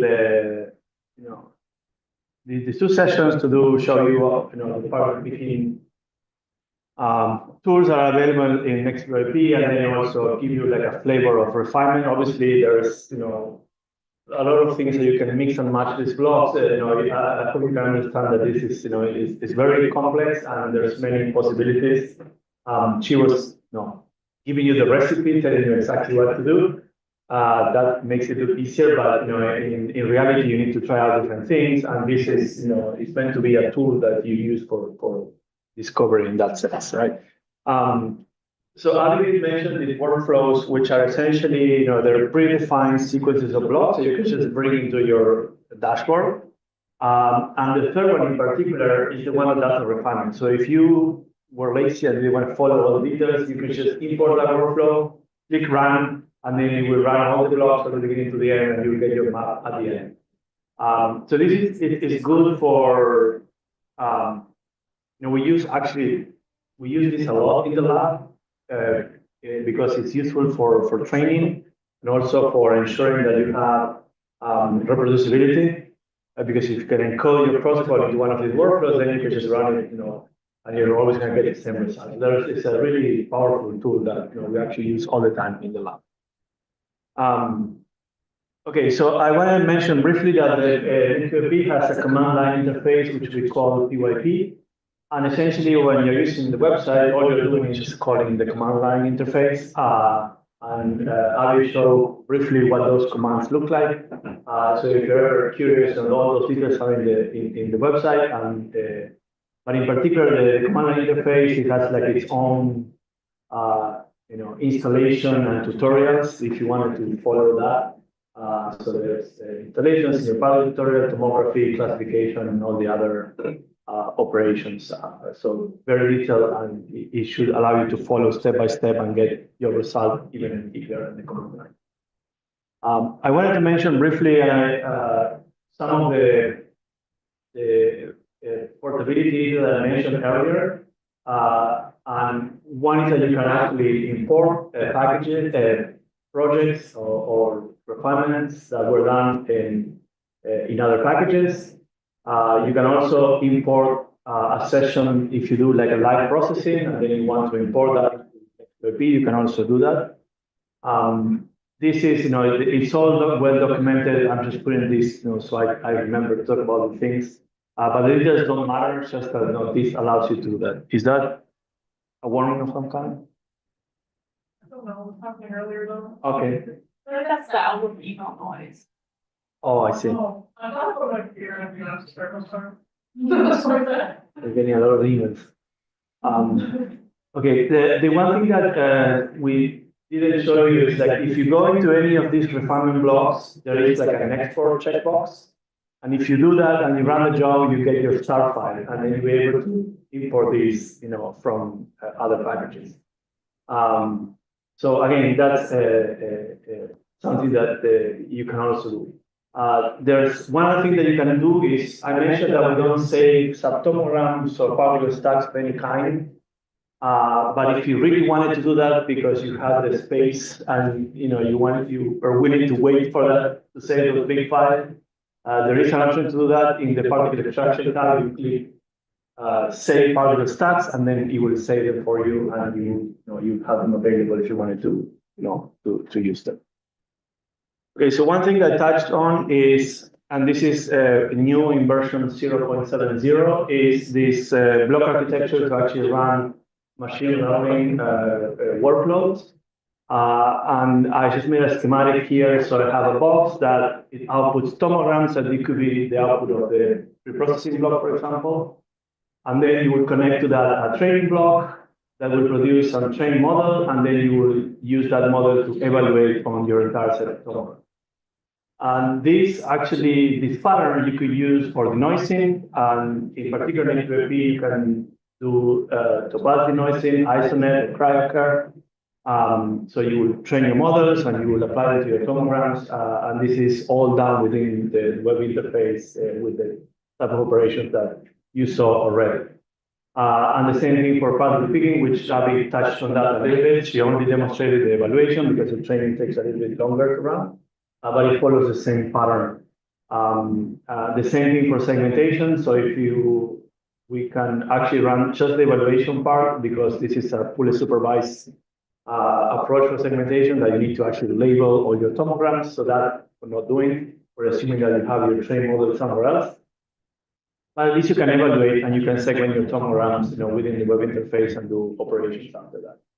And then we also recently added the ability, or actually what falls into this framework is also these approaches to study continuous heterogeneity, like a TOMO-DRAGON or Cryo-ET. And those are actually also incorporated, and I'll show you, an example of that. But this is kind of like a general pattern that we use, and this is one example for cryo-care. You have your preprocessing block, you connect your training, you do your training, you see the loss, and then you evaluate that on all your tomograms or on a subset. It just gives you the flexibility to mix and match all these operations. The same is true for topaz denoise and ISONET, and then all the other operations. And if you have time between now and Sunday, you can actually try this out and see how it works. Many of those operations use GPUs, so you will have to use the GPU resources. But that is, it's just fine from your perspective. Once you select ISONET, you will know to go to the GPU, and then that is all configured in the backend. So from your perspective, you will just see that it's running the GPU, but you wouldn't have to worry about, setting up your CUDA environment or any of those like low level. And if you're going to do any of these blocks, say if you're running cryo-care, this will give you access to all the cryo-care parameters, so you can go in and play around the parameters, optimize to your convenience. So all the blocks are actually built in this way. They give you access to the underlying parameters. Okay, so I wanted to talk about this nextPYP, which is kind of, it's related to particle picking, but it's not really particle picking. And this is more, it's meant to be kind of like a next exploratory tool, right? So let's say that you have, a set of tomograms, you have many tomograms, and then you may not have a particular target in mind, but you just want to have a good understanding of what is it that you have in your tomogram, right? And what this tool actually does, it uses like a self-supervised approach, meaning that you don't need to train this on external data or labels. You just use the data, your own set of tomograms. And then what it will do is will actually give you like a menu, right? It will give you like a menu of the things that are actually happening within your set of tomograms with a certain frequency, right? So for example, if you're looking at the bacterial ribosomes, bacterial cells, obviously the ribosomes are something that, that happen quite often. So that would be kind of like one of the items in this menu, right? They will show up on one area of the space, and then you will see that, and then you may decide, okay, I want to go after this. So then once you decide what your target is going to be, then you can train a network to go after that particular target. So this is kind of the idea of what this is. Yes. To what extent do you expect it's independent of the rotation of the object? Yeah, so this is done, with rotation invariance in place. It's not perfect, but it should be pretty invariant rotation. There's different orientations as well. Yeah, I mean, there's a lot of details about this, but we do things in a way that, we use projections instead of 3D volumes, or a combination of 2D and 3D to actually minimize the effects of the missing wedge. And there's also, there's all kinds of, augmentations to make sure that we have something that is as much as, rotation invariant as possible. Because obviously, if you see the same problem in different orientation, you're not going to count that as being the same thing, right? So that's obviously not what you want. Yeah, and then, once you have this menu with different colors, you can actually map those colors back into your tomograms, and then you say, okay, if you were after, this blue color, then you see in the tomogram, for each of the tomograms where the blue was located. And this gives you a way of actually navigating your data, right? You probably don't want to go and look, through your tomograms, right, one by one, slide by slide, to be able to figure out what you have. So this is kind of like a tool that makes it actually easy to combine, condense all the data together, and extract patterns that repeat themselves. Okay, so the way this works is there's two phases. So the first phase is the exploration phase, where you actually see what you have. And then in the second phase, you say, this is going to be my target, and then you go and you zero in that particular target. So in this example, I have, maybe you want to focus on ribosomes, so that's one of your my focus, and then I will do like another refinement that just goes after everything that looks like the target that you selected. You may also have a second target, maybe microtubules, and I'll show examples of this in a second. And then you will train another model that will specifically look for microtubules. One looks for ribosomes, one looks for microtubules, and if you have 10 different species that you want to go after, then you have 10 different ways of zeroing your target of interest. And this particular case is showing, this fiber-like positions where you actually fit a curve, and then that way you can actually get microtubules or things that look like that shape. So it's not just for isolated proteins, but also for things that are have higher order arrangement. So here I have a couple of examples just so you see what this looks like. So here we use 1049, which is the dataset number 2 that we use for this for the practical. And so this plot right here is essentially a menu, right, of what is that you have in your set of tomograms. And again, you can see that in this area of the space, you can identify your ribosomes, right? And here you can see a gallery of some of those. So this is low resolution, obviously, because you can imagine that this is a lot of data. If you have like 60 tomograms, and when you do this kind of analysis, you very quickly run into problems because there's so much data that you need to sift through. These are being so you can still see the ribosomes, but the details are not there, but you can recognize that they're ribosomes. And then when you map those back into each of the tomograms, you can see how the colors map into the different features. Right? And then, so we did this, we went after the ribosomes just as a proof of concept. That gave us these labels, right? So these blue labels that we were able to then use for training the second phase for particle detection. And then this is the kind of result that we get after training that second phase. And then running this on the entire data set, we can get, like a high resolution 3D map of these ribosomes. There is another example here on the third data set that we analyzed today, which is 97. And again, here you can, you produce this, you look at it, and you start recognizing all these features. In this particular case, again, you see ribosomes on the top here, and you see the gallery down here. And then there's microtubules, and it takes a minute for you to, look at these maps and start to understand what they're showing you. But once you do that, it's a really powerful tool that allows you to really quickly sweep through your data and understand what you have and what are the potential targets that you may want to go after. And again, this color coding is mapping back these many options into your tomograms. So in this particular case, we went after these 2 species, and then you can get structures for each of them from the same data set, just kind of like showing that as a proof of concept. Okay, so that was not meant to be an entire talk on nextPYP because that's a much it will take a lot longer. But just to see how you can actually run those tools within nextPYP.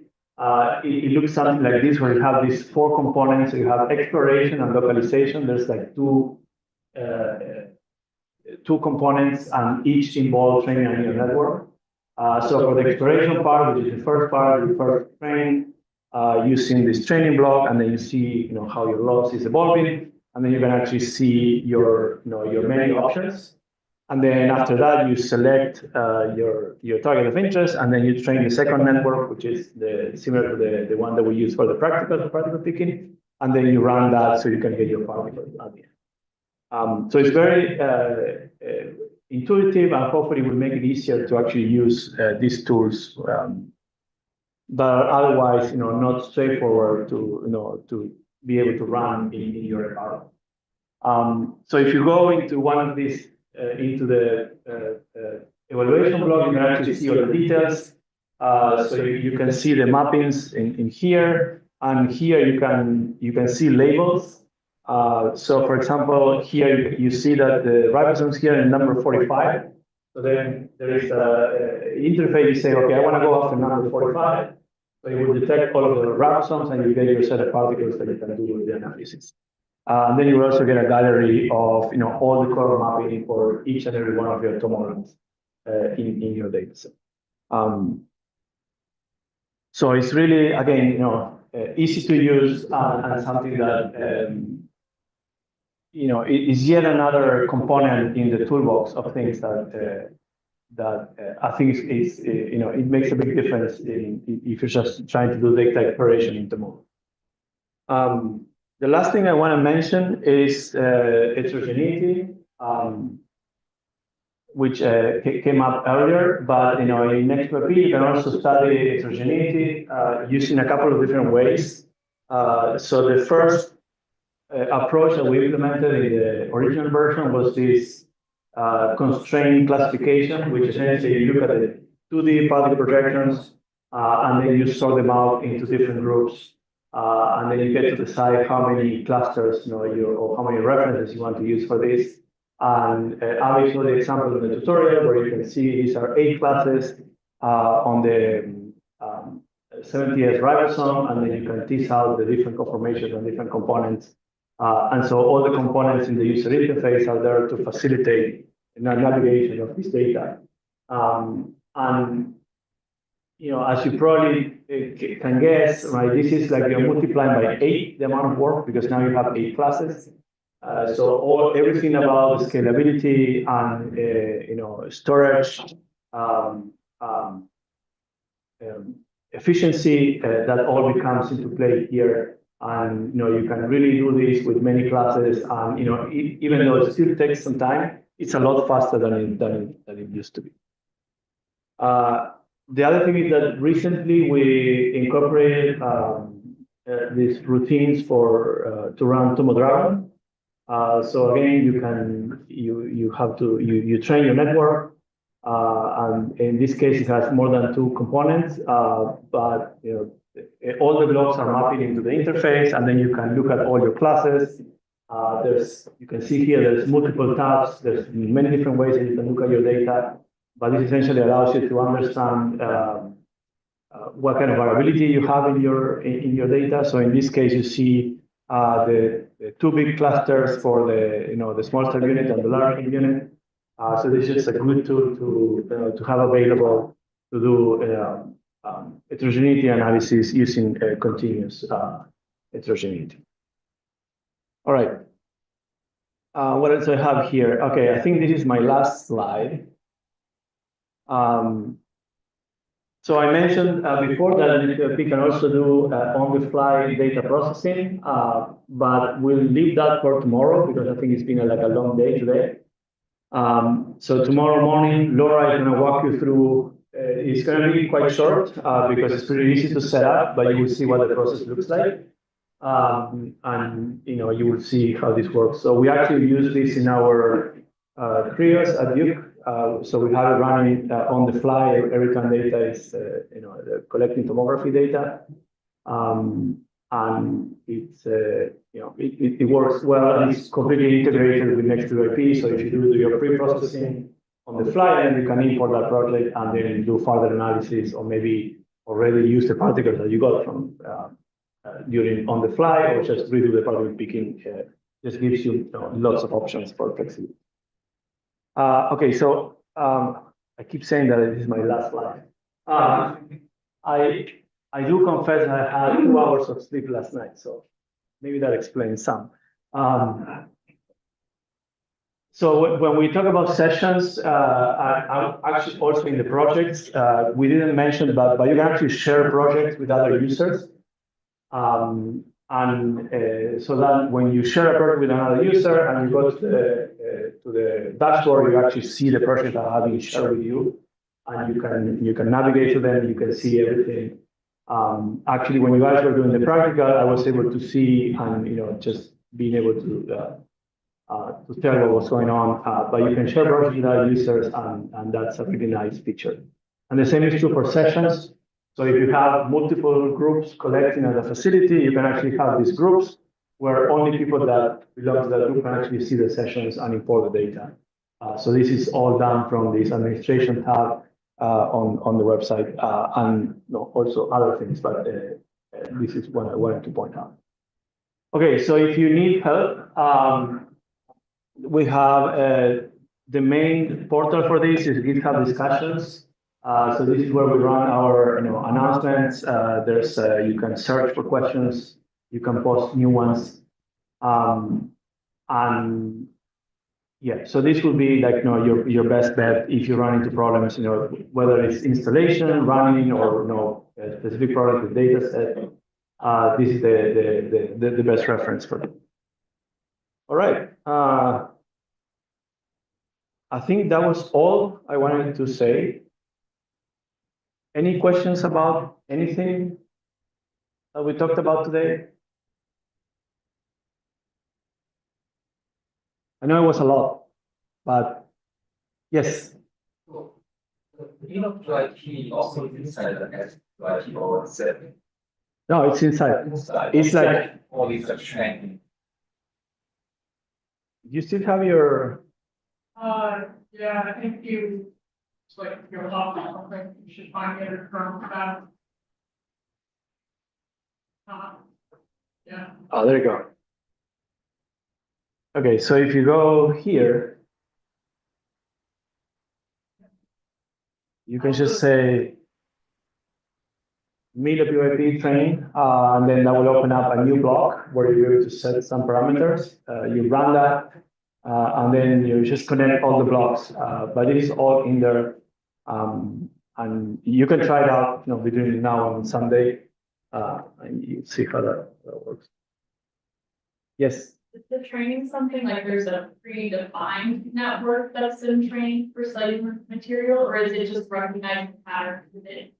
Yeah, it's just recognizing patterns, right? Okay. So the architecture itself is fixed, but that has nothing to do with the data.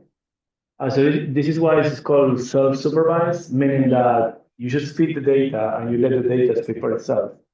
You don't train on any other, either synthetic or other data set. You just this will be specific to your data. So it will be the menu that matches your data.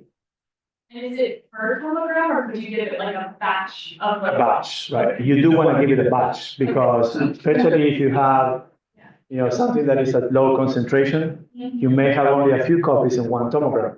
Yeah. So you may want to use a batch. You may not want to use like too many tomograms because it may take long to run. But if you have the resources, using more tomograms will allow you to pick up things that are present at lower concentration. We use Yes. any import workflows, like how we export and share the workflow. The workflows. Yeah. So the workflows are actually, there is a simple configuration file that you can just move around within your instances. So you can actually configure, there's a directory where all your workflows will go. So in this instance only has 3 workflows because it's, we restricted it for the practical. But essentially each of the workflows is essentially one file in a directory, and then you can move those files around. Yeah. So we provide some workflows with the distribution when you do the installation, but then you can also create your own.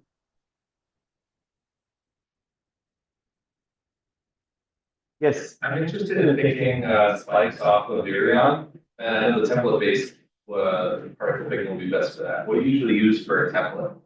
Something like that. Don't you? Yeah. Oral surface, those are. Oh, you mean for the constraint, not for Python, but for our template search. Yeah, your search for big particle, yeah. Yeah. It's like a mushroom, featureless mushroom. That's enough to do like HIV or etc. Yeah, or I'll go grab a map of Yeah. the database that I remember the acronym for already. Okay, yeah. So the good thing about that, this constrained template search is that you don't need to have a membrane because you're only searching outside the membrane. So essentially, you're just looking for your target because you already know where the membrane is. Yeah. So that makes it faster and also more accurate. If you want to count your wall. Okay. Make sure you're. This is the bottom of the volume. Like make sure you're slicing, like at the very bottom of the volume, like use the Okay. box and timer. Because usually when you download it, MVP is the build box. Sure. Okay.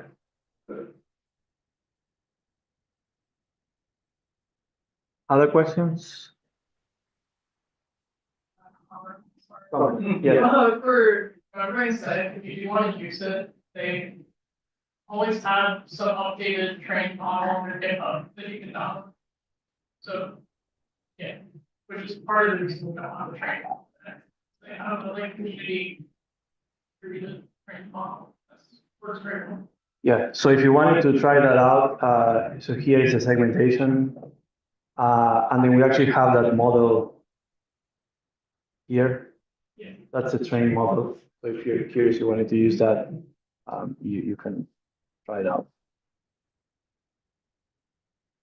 Yeah, so otherwise, I think, feel free to play around. I'm not going to be around. I have to leave tomorrow, but, Laura, Abby and Jeff are going to be around, so you can ask them, and we can, stay in touch if you guys, run into issues. But all right, very good. I think we're done. The debrief. The debrief, right? Thanks, Alberto.